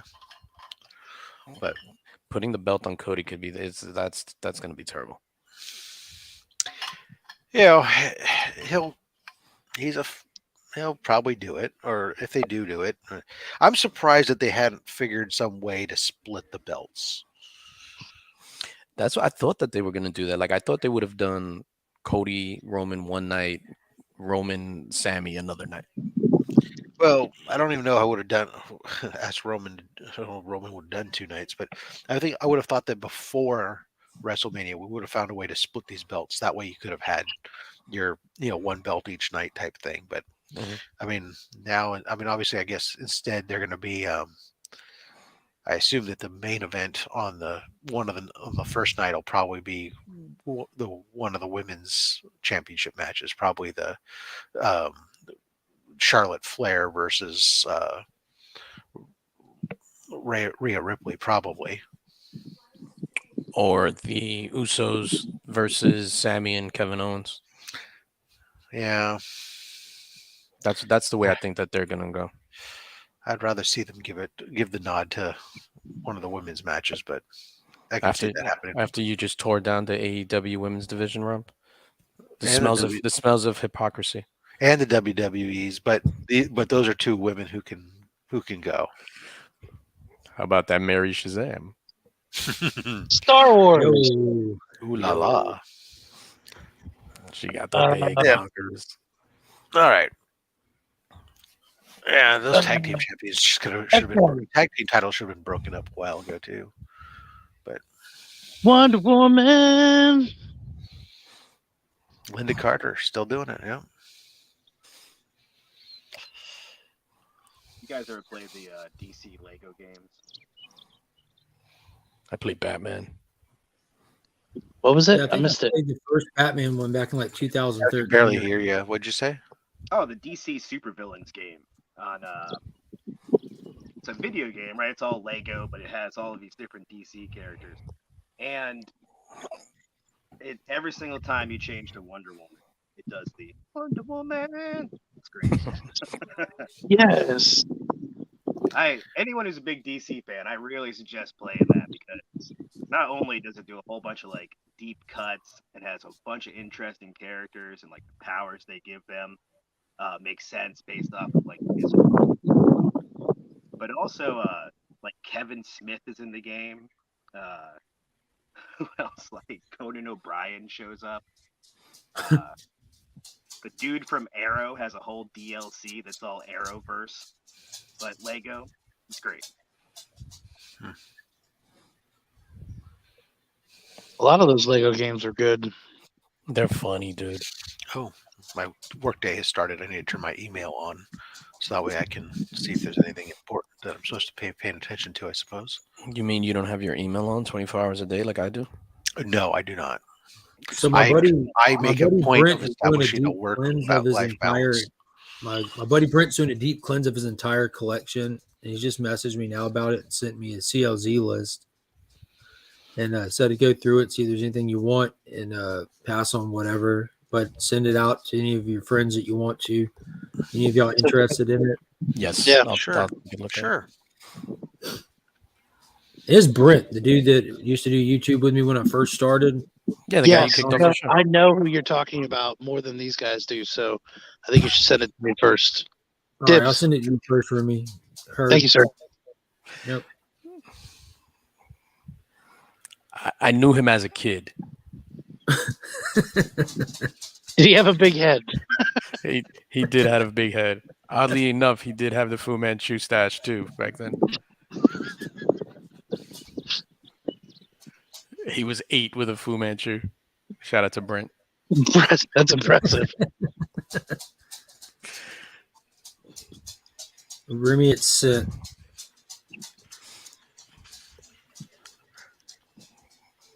I don't think I can check it on my phone. I better go in the studio.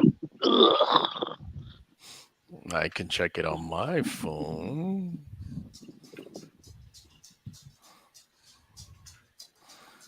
And this is it's actually a link to a CLZ. So when you go on there, you have to find a little comic. It looks like a comic box, a long box. You have to click that and then click in collection. Otherwise, it'll show you all the books he has and all the books that are on his want list together. But just hit the comic box icon and click on in collection, and it'll take the want list off of it. Nice. All right. Wonder Woman. Rob, Damn. I'm sure Rob knows how to use CLZ just fine. I didn't know how to do that. Send that shit, Well, motherfucker. I needed a headset. I'm doing it, DJ. Goddamn, it's on the way. There, Rob, you got it. DJ, you got it. Don't yell at me. You yelled at me. Don't yell at me. Just matching your energy. Stop yelling at me. No, this Mary Marvel was something, man. Yeah, That new actress was on point. Like it caught me off guard. I'm like, damn. Yeah, I was like, what? What do you have to click on, sir? There's like on the top left, there's like a little icon. It almost looks like the short boxed icon of the long box. You click on that, and it gives you a drop box, and then hit in collection, and that'll remove the want list out of what he has. Thank you, sir. Appreciate it. Yeah, thank you. Appreciate you. No, I appreciate And if y'all want to reach out to him, I'll just shoot you his phone number so you can message him. He's not on Instagram. He's on Facebook. If you have Facebook, you can get him over there too. But Facebook. How about MySpace? Is he there? Does Probably. he have a ICQ? Maybe a Prodigy net handle? some icy nips. MySpace was the best. You put like music and shit on there, and then it'd take like 10 minutes for that thing to load. It was awesome. I had it set up perfectly, like all these graphics and everything. It would take forever for people to load that page. I never had a MySpace. Mm-hmm. I was anti-social media, so I never had any social media until the YouTube thing. Even now, I'm anti-social media. I've been, You're so I punk did have a rock, MySpace, DJ. but I was similar. Yeah. Maybe that's what you should collaborate with Simon and get a nice punk song, anti-social media. I wish I wouldn't have deleted my What? MySpace page so I could laugh at it. Really? Yeah, Mary- Okay, Mary I'm getting really Marvel. tired of this crap. Work has signed some of the stupidest like e-learning fucking modules. I understand the cyber training stuff to prevent the company from being hacked and all this Yeah, other crap. I have to do that once But- a year too. Right. You have to do, well, we do it all. We have them constantly all the time. And then they send out fake phishing emails Yeah. to see whether or not you respond to them or not, or Mhm. whether or not you properly identify them and hit the, forward it to the thing. All these stupid things, right? And then, of course, always the stuff from HR about, don't harass your employees and Thank God they told you. Rob is pro harassment. Right. And then I get one today, this new training on company advocacy course on how basically I can tell right now it's a course on being a brand ambassador for our company and promoting the company across my social media platforms. I got news for them. I ain't doing anything with the company across my personal social media platforms. That's just ridiculous. I mean, maybe LinkedIn, okay, but I'm not a sales guy, so I don't need to go after and constantly be promoting the company. You got all the doomsday clock you could want, Remy. Yeah, when I was at McKay's, they had I think it was like 2, 3, 5. Like they just had like random issues because I've never gotten the floppies for it. Yeah, I need to. He's got all 12, but he did the A, B, C covers, Yeah, So he's got a few sets when you look at it that way. yeah. I have Roscoe sent me number 1 Nice. with Superman on the cover. But that's the only floppy book I have of that. Floppy. Enzite. Wait. Meet Bob. Bob's wife is a happy wife. I remember those commercials. Meet Grady. And he's smiling like an idiot through the whole thing. Exactly.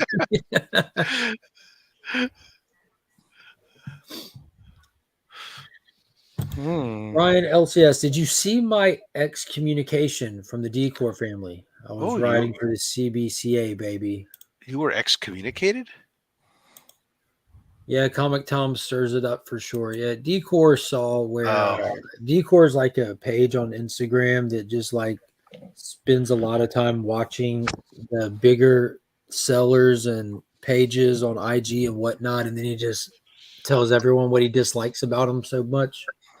And he saw where Comic Tom or Jim or somebody Comic Time. has a post with their CBC awards, and he made this whole thing about it. This whole post about it.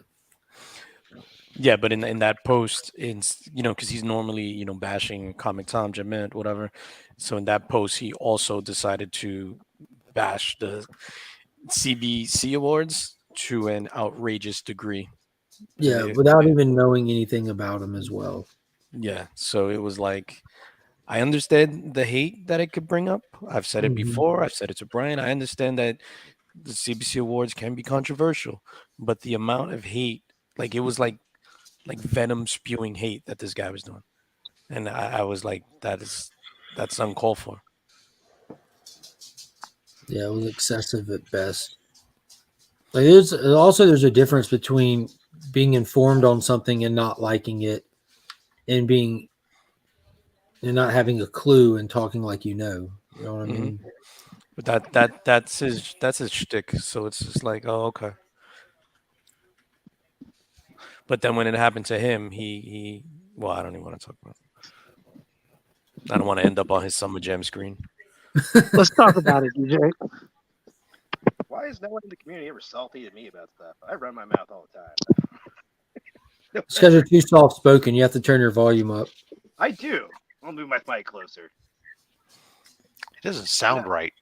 I can't believe someone's being mean to circumstances. You guys see We the picture need- he made? We need more aggressive and less relaxing. Yeah, That is true. it's a constant battle for me. You have to understand. It's your cross to bear. Here, I'm going to turn off my camera and you can take a look at the horrifying picture that Circumstances made of aggressively relaxing. Have you guys seen this? Yes, what is it? The AI art stuff. Yeah. Wow. He had AI do a face reveal for me. It's terrifying. Yeah. Peckerman is mean to me every day. What is going on, J Hood? Yeah, I just think hating to hate is not a good thing. Like if you don't like something, that's okay, as long as you don't like something and then you have a rationale behind it.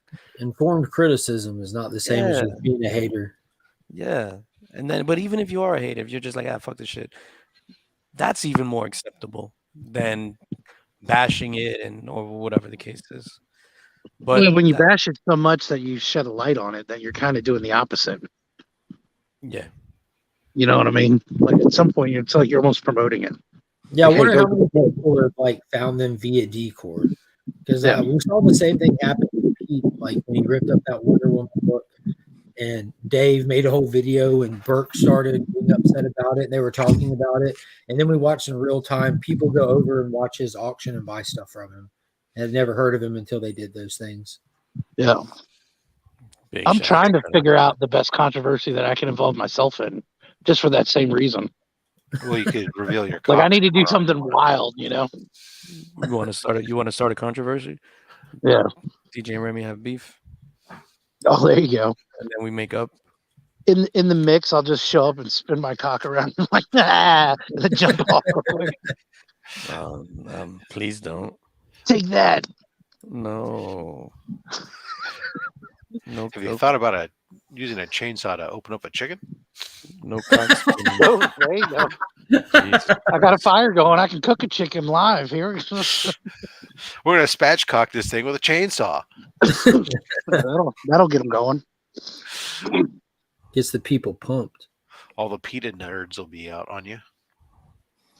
Shout out to the PETA nerds.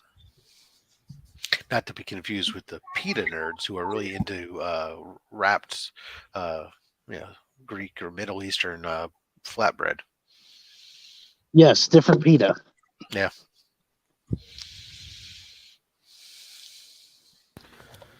That was my thought. Really, I was hoping it would spread awareness to the CBCA, and then that's based on the votes, not some nefarious motives.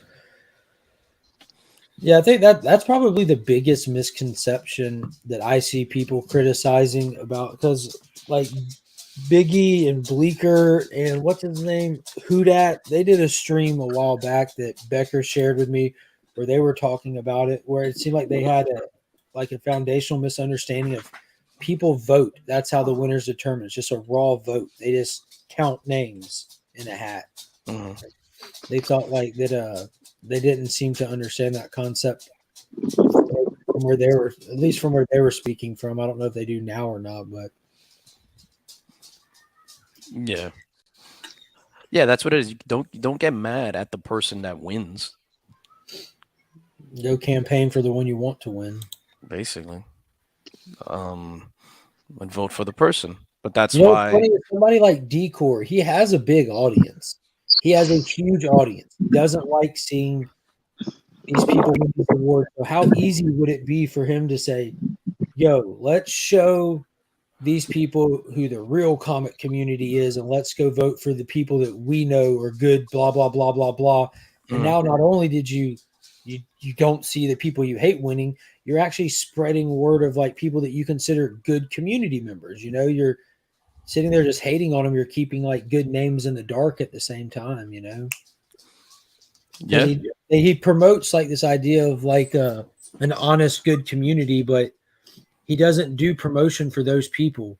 He just does anti-promotion for the people he doesn't like. You know what I mean? Like, who do you like? Tell us who you approve of, so we can find those people and interact with them. If they're so good that you approve of them so much that you spend all your time hating these people, let us know who these people are, so we can have an experience like you do. exactly. I agree 100%. I don't. Keep the controversy going, buddy. Dick spin, baby, dick spin. Dick spin all the way. Is he a cousin of Dick Ryder? I don't know. Might be a dick rider. You know how everybody's like tries to recycle all of their Geminis and No, I don't. mailers and stuff? Yeah, I just chop those up and leave them in the yard. It's no big deal. You know how Remy Q do. Yeah, and even this, Mark, is like both. I Like, don't care about recycling recycling or saving the world. It doesn't even have to be one or the other. You don't have to like. No one's like. I wouldn't assume to tell anyone how to act, but just like, do you really care for this community, or do you just hate these people? Because all we see is just disdain for these. Yeah, I agree 100%. There's can do no. both. They talk about the real community, but they don't prop any of the real community members up. It's all about tearing comic down, Tom down, Gem Mint down, whatnot down. That's that entire platform.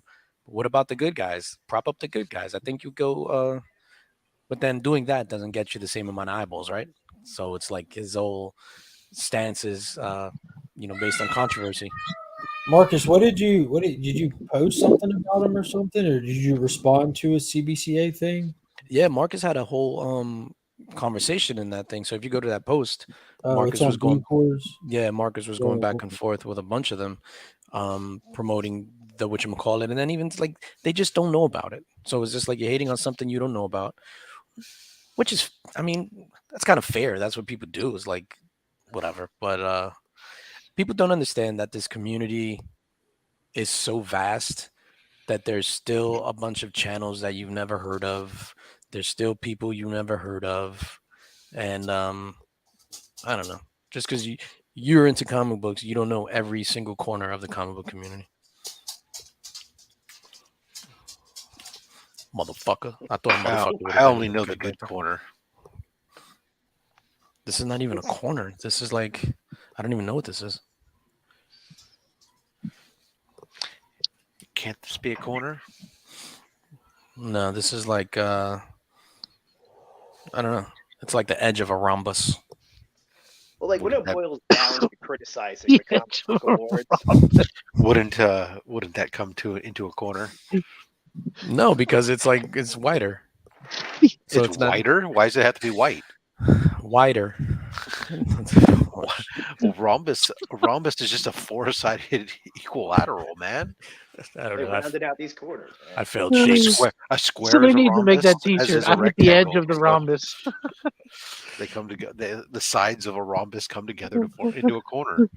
That's new channel rebranding, ladies and gentlemen.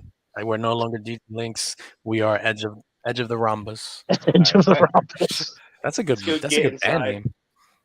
Gets all the geometry nerds in on it. Yeah, this is sad to see these conversations happening in this chat with him because like Decor put posts up and tag people. Like I get tagged in his stuff and I don't like or respond or comment on them and stuff. Like I don't interact with a lot of Instagram, it's nothing personal against them. Like most of the time I see stuff in passing, but I just did the polite thing when like it comes into your DM and double tapped it to acknowledge that I saw it, and it started a conversation where he keeps using this term. He puts it in quotes and criticizes it, thinks all who voted. He's like, I was never asked to vote. When is anyone ever asked to vote? It's just them doing this for themselves. And like Marcus even points out, yes, we are asking you to vote, nominate, and vote this year. Like being if you know of it, you are now asked to vote. Like you don't have to. No one's sending out personal invitations to vote. Like it's a word of mouth event. You don't have to like it, but if you've heard of it, it's now on you. Yeah. Like, and that was a conversation like we've had about like trying to spread out. Doesn't matter if you like it or not. If you want to see your people win, just share it. You don't have to participate, but just sharing it, making people aware of it. Cause it's not like and I pointed it. I talked to Decor back and forth in the private chat for a while. Then I'm like, bro, what do you expect them to do? Buy ad space, go get a billboard? It's word of mouth for fun. It's for fun. There are categories called Best Beard. It's a comedy sketch show, award show. Like it's for fun.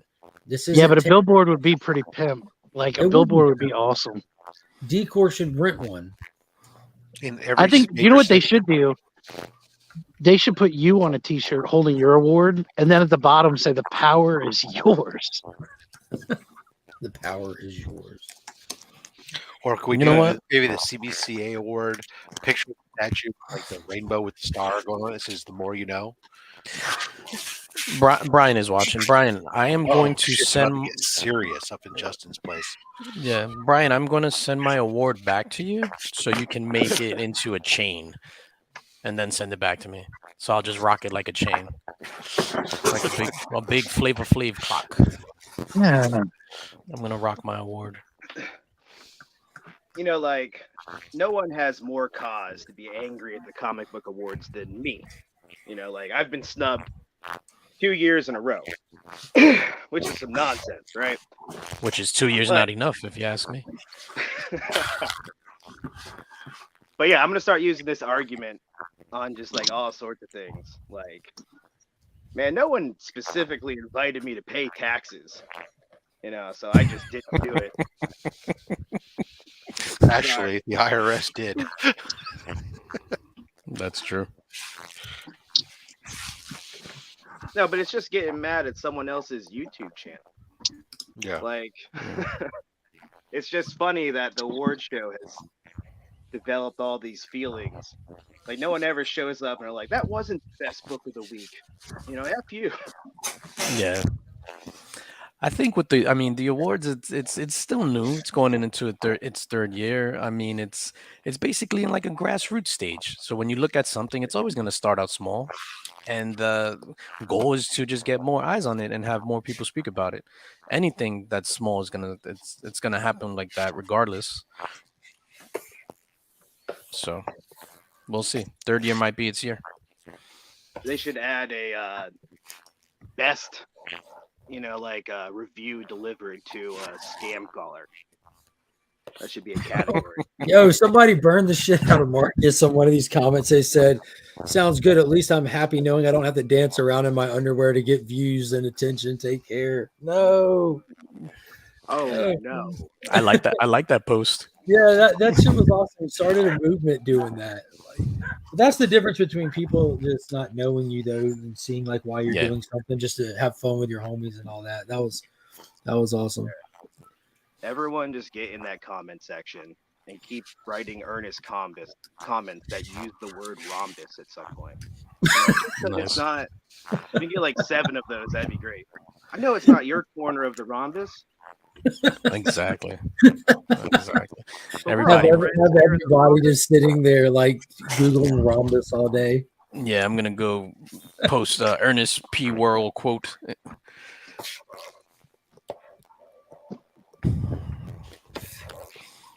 I can't wait for Marcus to be the co-host of the Community Wars, where it's like Brian is going to be like, and the winner is blah blah, and if you don't like that winner, fuck you.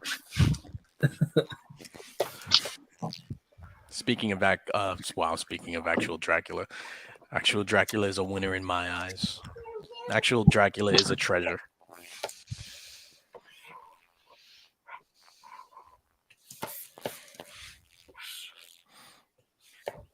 Hi, how are you? Look at this. There you go, Marcus. After everybody wins, you're like F you. Ooh. Danhausen has a torn pectoral. He's trying to be Cody Rhodes, apparently. No, Drac. No Reggie slander here, sir. No Reggie slander here. I forgot to order my daily corn muffin. Corn muffin? Yeah, I love corn muffins, sir. I think crazy turn of events. Brian chooses two participation trophies this year to make everyone happy, right? So imagine Brian is just like, everybody, we're just sending everybody trophies. Everybody trophies. Your CBCA sticker is your trophy for participation. Yeah. Yo, Mon Comics is in the building. What's up? Boom. One of the newest channel members. Hope So you're your corn muffin, is this different than cornbread cooked in a muffin tin, or is this just that? No, it's different. Yeah, it's different.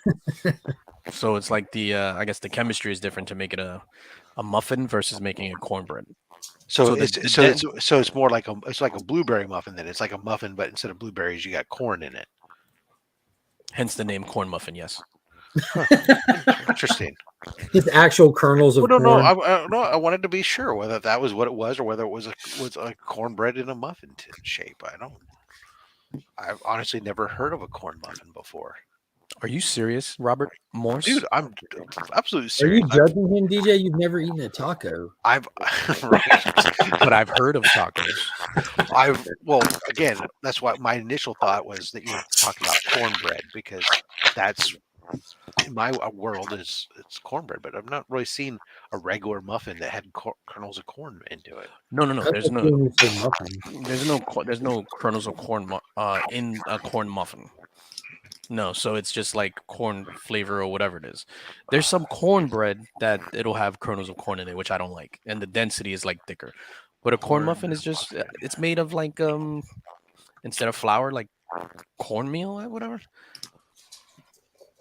What's the difference between cornbread and corn muffins? Cornbread is a quick bread made of cornmeal, may or may not contain sugar in it. Corn muffins are baked in a muffin tin and contain cornmeal and a generous amount of sugar, and more cake-like in texture. Remy Q Studios, have you heard of a corn muffin? Okay, so basically it's cornbread with a lot more sugar. Got it. Okay. Shit cooked in a muffin tin. So it is basically a fucking cornbread. Got it. Cool. All right. I'm cool. You know what? Fuck barbecue. Wow. Fuck barbecue and your smoked meats. We found our controversy. You're pathetic, barbecue. My name is Lynxcore.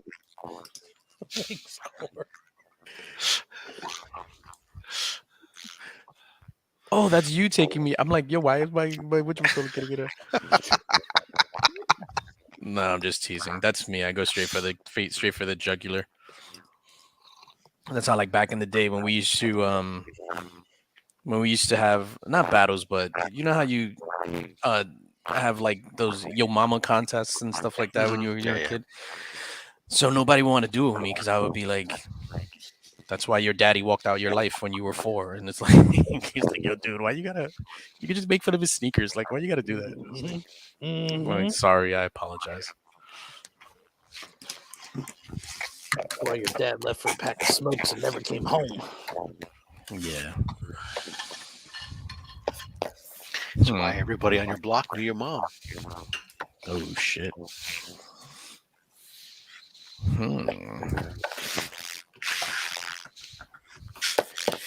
I still can't believe you never heard it. And you know what? Let me see if I could send some corn muffins to you. I just looked it up. I'm good, man. you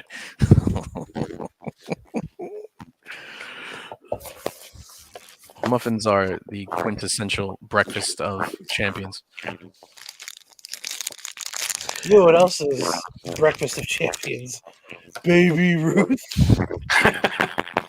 Let me enjoy one of the 25 full-size Baby Ruths that were sent to me. Hey, you know what? If you look on the back of some Golden Age comics, you can learn about how to make Baby Ruth cookies. Really? Yeah, that was like this whole thing on some of them about making using Baby Ruth candy bars to make cookies. Interesting. But somebody's got to eat them because I mean, aside from Remy eating one right now, I haven't seen anybody eat a Baby Ruth in like a really long time. It's not at the top of the candy bar list. You know, if the Goonies were made today, what the hell is that? Some sort of feedback or something. Someone's like, Honestly, that's why I switched off my phone because I thought I was hearing it through my phone. It's not me. Hello? Yeah, it's It's Justin. not me. It's Justin. Is it Justin? Real? Yeah. Oh yeah, it's Justin. All in favor to extinguish his flame. Golly. You are the weakest link. You know, if the I Goonies knew were there was going to be a problem when he said he hadn't worked on any Legos. It's like, bro, I built Legos. Come on, man. if the Goonies were made today, Sloth would be paid by Chris Hemsworth, and he would swing in all handsome like and just say, "Hello, everyone."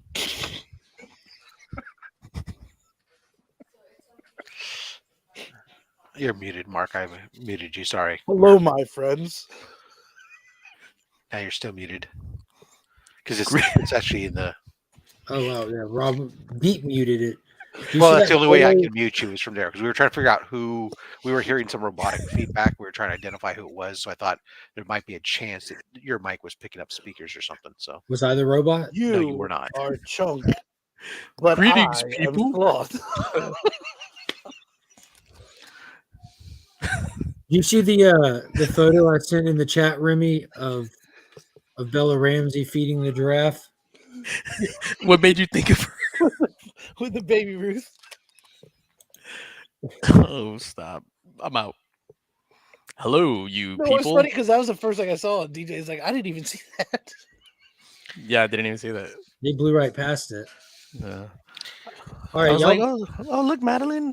This was real, and she was just like, why is she feeding it, baby? Have I not seen Goonies? I saw Goonies like I don't know, 25 years ago, something like that. I don't know what that. Hello, Chunk. I am strapped to this chair. I need to get out. Can you please help me? I will give you this Baby Ruth in exchange for your help. I enjoy a good spoonful of Rocky Road from time to time.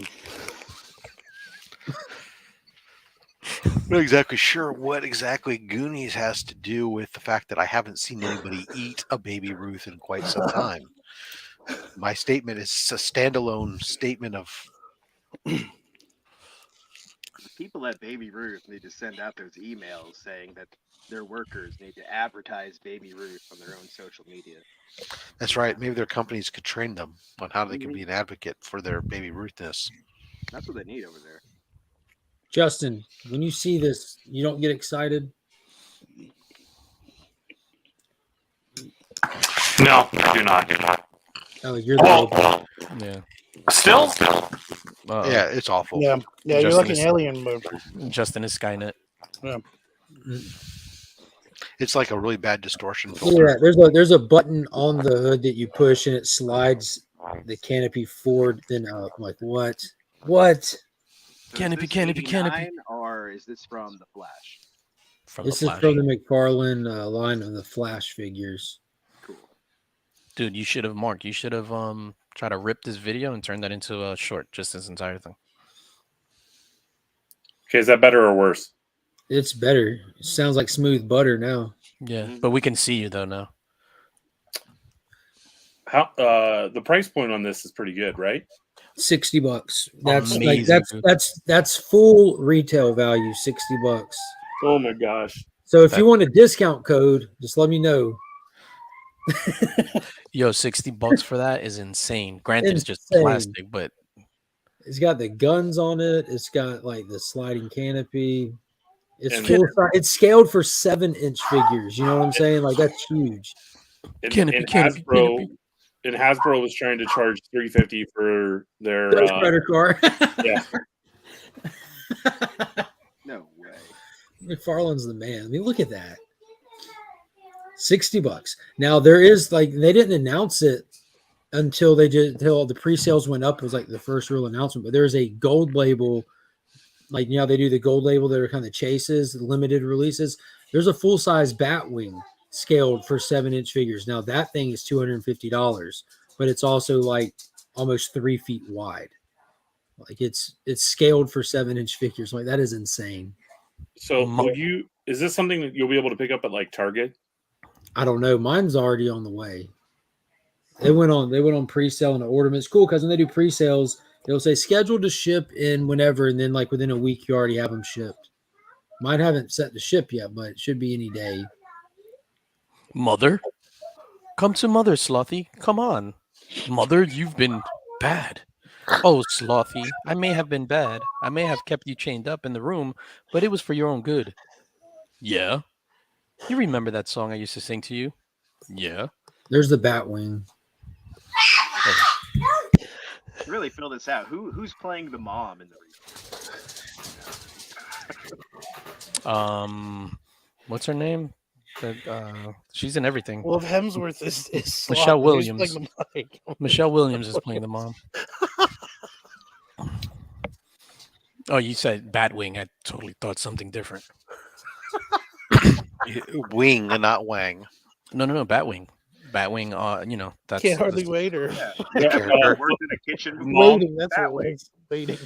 The mom will be played by Sophia. I cannot pronounce her last name. Vergara? Yes, thank you.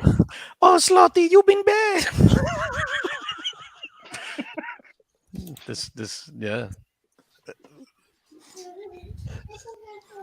Hello, you people. See, now I'm gonna make a shirt like that. All right. This Crims Hemsworth talking to Sophia on the shirt. Make woke Goonie shirt.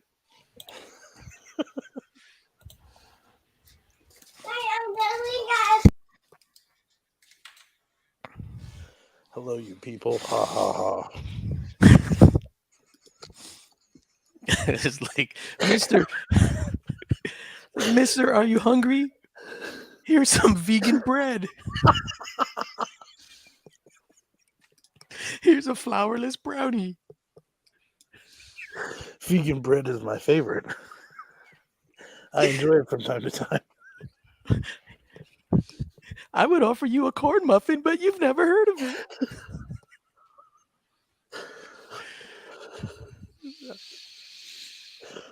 I can't wait to hear Rose. I'm going to reenact all of this in front of Robert Morse. I wish my animation skills were better. I could just take this in audio, recreate this. Oh man, dude, you should. I'm working every day on my animation skills. Stupid cartoon dream of mine. Now that we got aggressively relaxing here, and DJ's joined, I know he's probably watched it by now.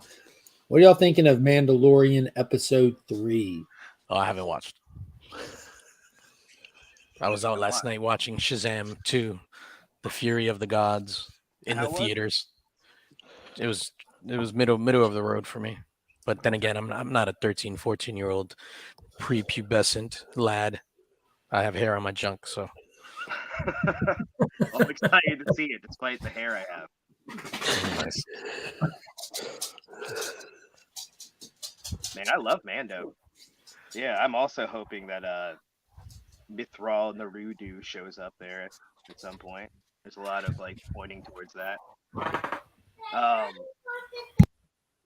Yeah, I'm with Rob. For a lot of people watching this, they're watching the show. But I've been fighting for the freedom of Mandalore since 2007. It's been a big deal in my life the last decades to try to get Mandalore back up and running on behalf of the Mandalorian. So this is all really exciting for me. Yeah, like the Star Wars story, the bigger Star Wars story, if you're keeping up with all this nonsense, you can see what they're driving towards.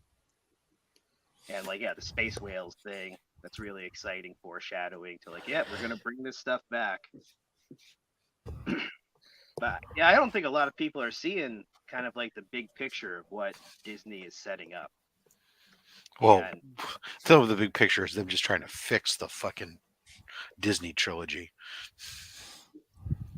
well, that's the history of Star Wars, right? Which can be done because I mean, look, Clone Wars. What's great about Clone Wars, and even there was an interview recently with Hayden Christensen, the Clone Wars animated series completely redeemed to a degree the character of Anakin Skywalker and made Anakin Skywalker a fan favorite, right? Versus the movies where people were just like, "Oh my god, what the fuck." Yeah, totally. Like the history of Star Wars is that like they put out a movie that people are like, wow, that was really cool looking, but it don't really make a lot of sense. And then they spend the next like year putting out 13 books you can read that try to make it, make sense retroactively. Yeah, and I mean that's the one thing that's a little bit touched on just ever so slightly in this episode when we have our cold cut to the stuff that's going on Coruscant is essentially some of the stuff that shows up from Aftermath, which was a book that was written. It's supposed to take place before the Force Awakens, which explains some of the explanation as to essentially why there's no Force, why the New Republic can't oppose the New Order, why Leia has to have this resistance group that's separate from the New Republic in order to fight for them and stuff because of the decommissioning of all these, not just the Imperial ships but the New Republic fleet and stuff. And these are all these things that are touched on in a book that they're starting to bring some of those elements into for people who haven't read these books. Yeah, but for the people that keep up with Star Wars, like, yeah, all of this is so exciting. A lot of the things that they're But you can't keep up with all of it. I try. Well, I guess you can, but I have other things to keep up with, and I can't read all these books. So, well, like I always say to everyone, with a library card and the app Libby, you can listen to your area's collection of Star Wars audiobooks today, and I really suggest you do because they're just great. Like I'm up to date right now. I've read every Star Wars book ever. Wow. And yeah, so, I started reading them out of spite because my whole life people started giving me Star Wars books. That's like one thing my family knew about me. Like, this kid likes Star Wars and reading. I don't know, doing books, and then they all started doing it. You had a family? Oh yeah, I want to go. Nice. Nice. What's that like? Look at this guy flaunting his family in front of. Mine's been dead to me. Yeah. I was raised by New York City rats. Oh shit! They teach you to fight with karate. Yeah. You call him Pizza Rat. I call him Dad.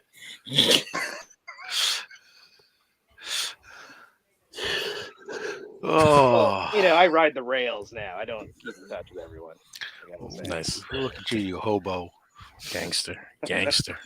So I don't go on live shows. There's normally train noise in the background. It's hard to get Wi-Fi on the freight train, huh? Yeah. Be more specific with train noises. Yeah, well, yeah. We got we're stopped in Greenville, South Carolina right now. So he's just hanging with 2 Live Crew. Yeah, I don't hear any moans. No. I'm gonna wake them up. Oh. No, but like I'd read so much Star Wars when Disney did the thing where they're like, "Hey, we're going to make all that stuff not canon anymore." I Right. was furious. It's like, do you know how much time I've spent on this BS? You're gonna tell me you're gonna rewrite this now? I was so mad. So I started reading all the Star Wars books, and I'm like, I'm gonna point out every inconsistency. I'm gonna be just the biggest a-hole to Star Wars from this point on. And then I started reading the books, and I'm like, oh, not bad. Did you read all what do you call it? The Dark Horse stuff? Yeah, I've read. I'm glad a lot of people are excited that the idea that the Dark Horse comics will become canon again because I'll turn on Well, my. I don't know if they'll become canon, but at least the characters, some of those characters will cross over and then into canonical stories. Here's this week's. Exactly the idea. Well, I like the idea of legends now. Yeah, well, it makes sense, right? That hey, these are stories that may or may not have happened that people have told, and we can borrow from them, but they may not be the absolute truth because they've been passed around from people to people, and stories get distorted, right? Still talking about trains. That's right. But it's great now. Now you can read anything. You don't have to worry about which continuity it's in because it might show up. Like one of the greatest books ever for Star Wars is Boba Fett's Palace. There's just a bunch of short stories from hanging out in Boba Fett's Palace. You learn all about all the stupid people in the background. Like, hey, you remember that guy that had, that hat? Well, here's 30 pages about what You he mean was doing Java's that day. palace? Yeah. What did I say? Boba Fett's palace, which it Oh, yeah. becomes thanks to Disney, but Yeah, right. Jumping. Damn AR. But you take a look at like the Boba Fett show. At one point, they had like the priest bot right. that just like these droids with a brain in it that just hang out at the palace because it used to be their temple until these gangsters moved in, just has taken it from them, and now they still just hang around being creepy. And you get to see that guy in the opening of like a Boba Fett. So for me, who's read all this nonsense, I'm watching Star Wars just like, wow. My favorite of all of the stuff was always Dark Empire. I always loved this concept that in the movies you had these people talk. You had both the Jedi and the Sith talking about destinies, right? And that it's your destiny to do this and your destiny to do that. And I have foreseen it, but they've foreseen completely different things, right? You have the Emperor seeing Luke taking Vader's place, and you have these light side Jedi seeing this salvation and all this other stuff, and then it comes all together in Dark Empire with this concept that hey, they each saw what they wanted to see, and here we go with Luke actually does do that, where he fulfills what the Emperor had seen at some point of him taking his father's spot and becoming the villain for a bit until he is redeemed again by Leia and her unborn child. But it just always, and it introduced the concept of the Emperor and his cloning and all this other stuff that I thought was really interesting. Oh yeah, I think the cloning stuff is kind of the least interesting stuff to me in Star Wars.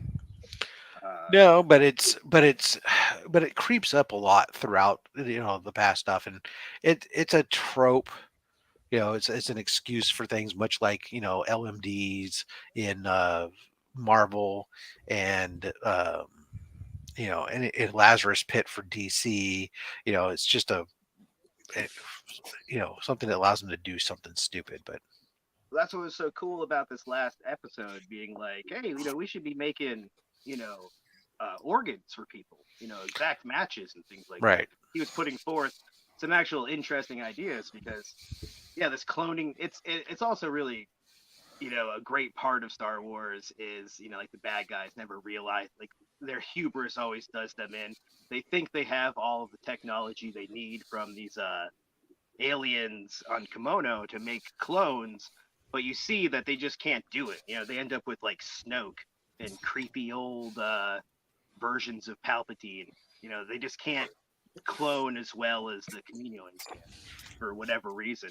And the idea that they're trying to explain that now is great. Right. What was I going to say? Cool. There was a show. There was actually a movie. Trying to think what it was called. There was a movie actually at one point that had the premise of basically clones being grown for rich people for replacement body parts. The Island. The Island, Michael Bay, yeah. That was great. No, that's not the one I'm thinking of. That's This the is one I'm thinking of. Oh, no one in that one has space helmets. because the one I'm It's the thinking of boy, man. starred Peter Graves. Fuck is and I- Peter Graves? Because I remember Jesus Christ, you're old. it was done when it was done on MS3T. Mystery Science Theater 3000 did a thing on this movie. Was it a talkie? Yes. So fucking-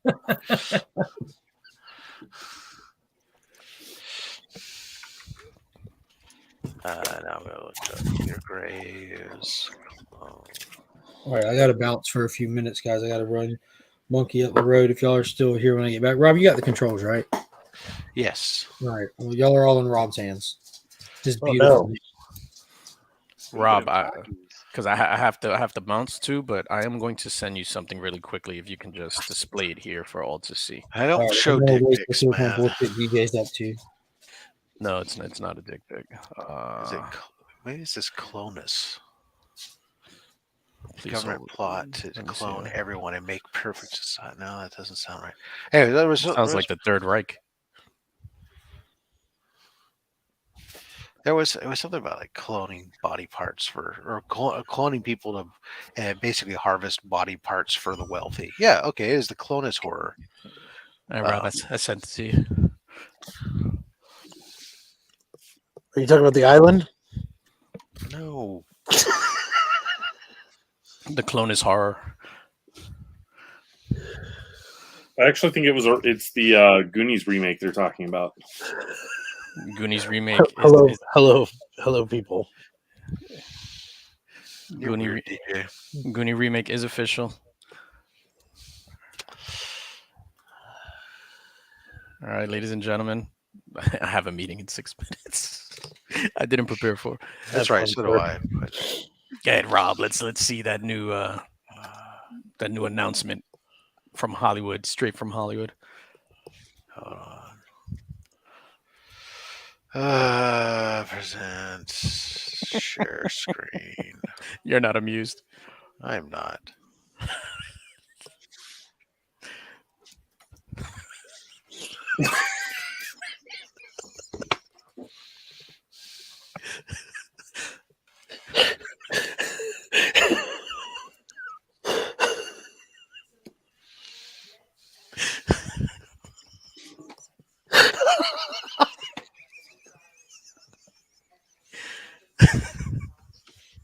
It's, I think that'll work. I think this is going to be a huge success.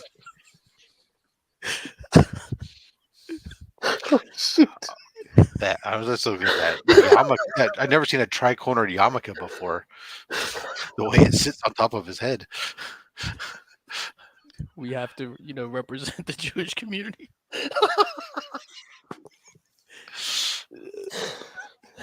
Fuck. I'm really glad this is the episode I came on. Who knows? Tonight on In the Mix, we might have a full cast reveal. Can we read it out, please? Can we read the script? I'll write the script. Oh, We'll reenact it. We'll reenact it for everybody. Jesus Christ! Tonight on In the Mix. This segment was more entertaining than Shazam! Fury of the Gods. Man. All right, I got to take a leak before I have my 10 o'clock meeting. Gentlemen, it's been real. If I don't hop back on In the Mix tonight at 9 p.m. with the crew, it is going to be fun. We're going to have an actual woke reading of the Goonies or any other movie we could think of from now until then. Peace out, guys. Enjoy your corn muffins. I'm out.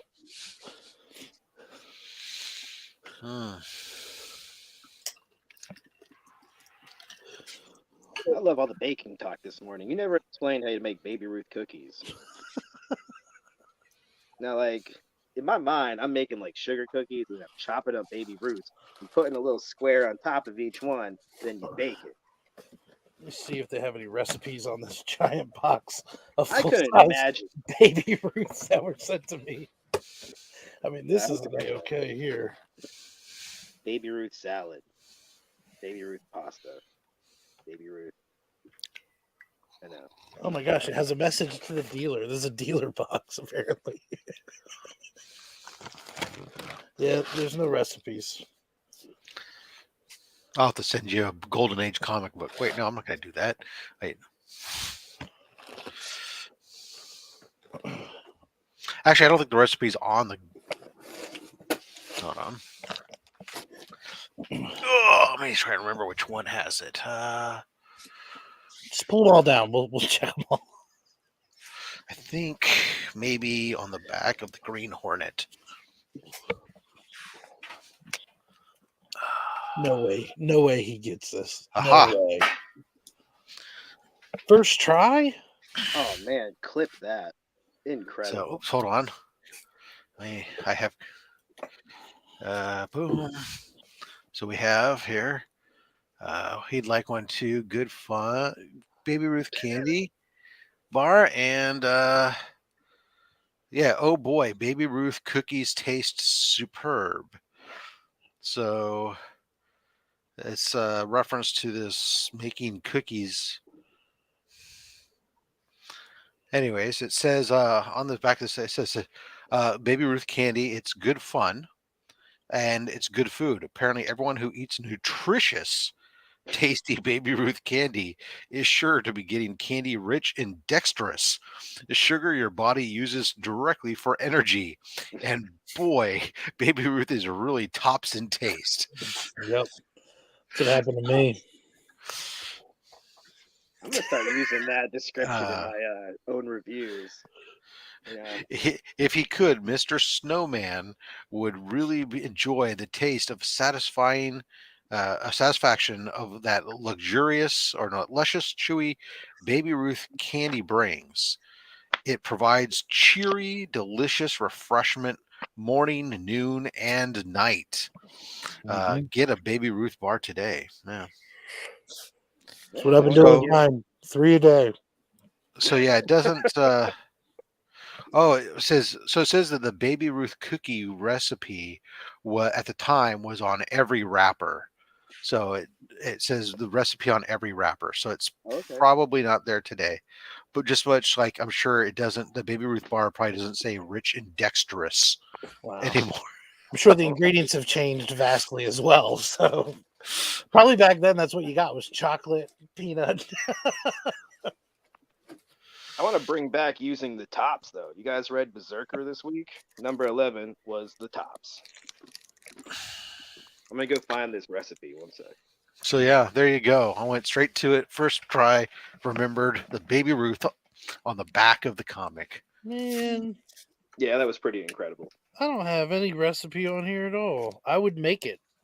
That would make an interesting short. But through the magic of the internet, Baby Ruth cookies. What we need to do is all make the same short independent. See how it comes out. Just flood the market with Baby Ruth cookie videos. Baby Ruth. Old fashioned. Selling out everywhere. So Baby Ruth cookie recipe. Oh, they do not look appealing. Yeah, it's just Does it look like baby poop cookies? No, not at all. Actually, it was like percent share screen. Maybe it's just this picture this person posted, but oh my god, I have so many. Yeah, just recipes I found in old comic books is just by itself a great, show. It just doesn't.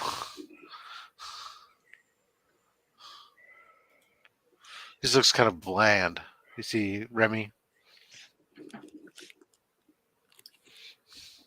Yeah. Enhance. Yeah, it doesn't look chocolatey at all. That was But I say Baby Ruth cookies is Really an old-fashioned cookie recipe from 1920 made by adding chopped candy bars made out of caramel chocolate and roasted peanuts to the batter. no. I acquired this Baby Ruth cookie recipe in the late 1940s from the wrapper of Baby Ruth candy bars. Okay, so No. this is the legit recipe. Um, Well, stay tuned and you'll see how Remy Q makes a Baby So- Ruth cookie. Because basically, I'm just going to smash it and Private. cut it into a circle, and that's going to be my Baby There you Ruth go. cookie. Remy, the link is in the private chat if you ever want to venture down the path of trying it out. I'm going to leave it up, and then I'll use that as the 1920s version versus the Remy version. the 2023 version after it's been queued, and we'll see which one is more appealing. I like tossing them into public pools. Yeah.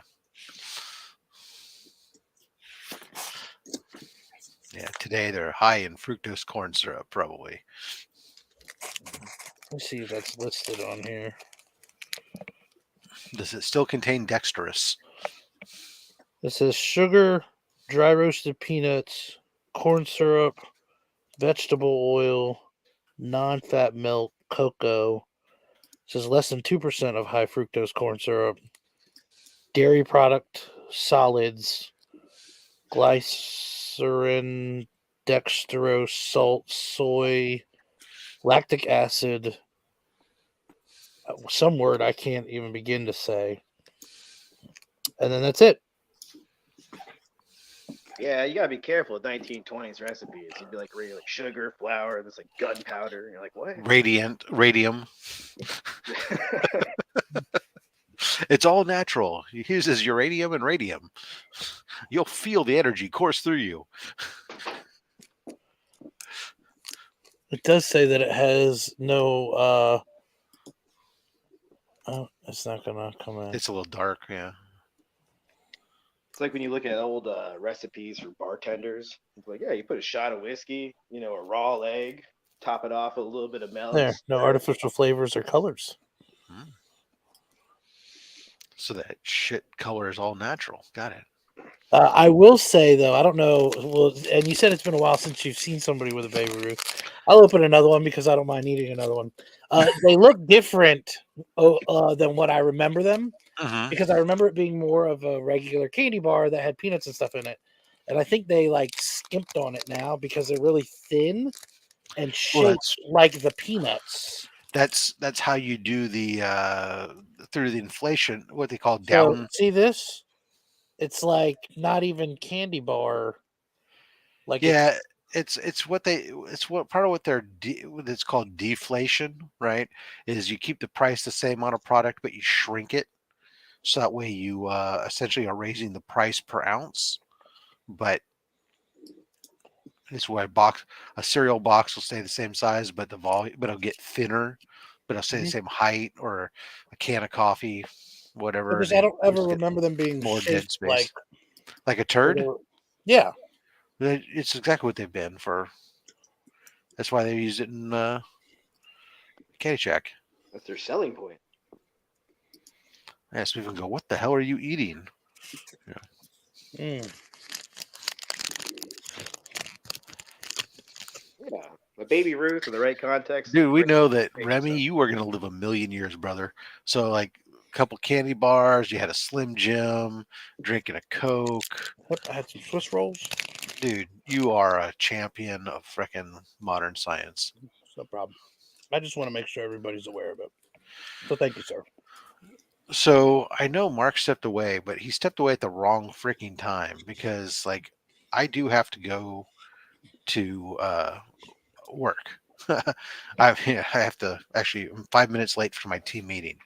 So sadly, Shut it down. I'm gonna have to end the stream. So everybody, thank you all for coming on out. Remy, Mr. Justin Birch, Aggressively Relaxing, thank you for joining the panel. DJ Links, who was on earlier, everyone else who was on earlier. Yeah, you know how it is. He's got a bunch of people that he supports blah blah blah. Mhm. Pay the bills. Click, click, click, click, I click, love when Rob click. ends the show. Yeah, so there you go. A bunch of channel members. You're all cool. We love you all. And remember, you know, together we are legion. We are Something like that. Yeah. Anyways. After a while, crocodile.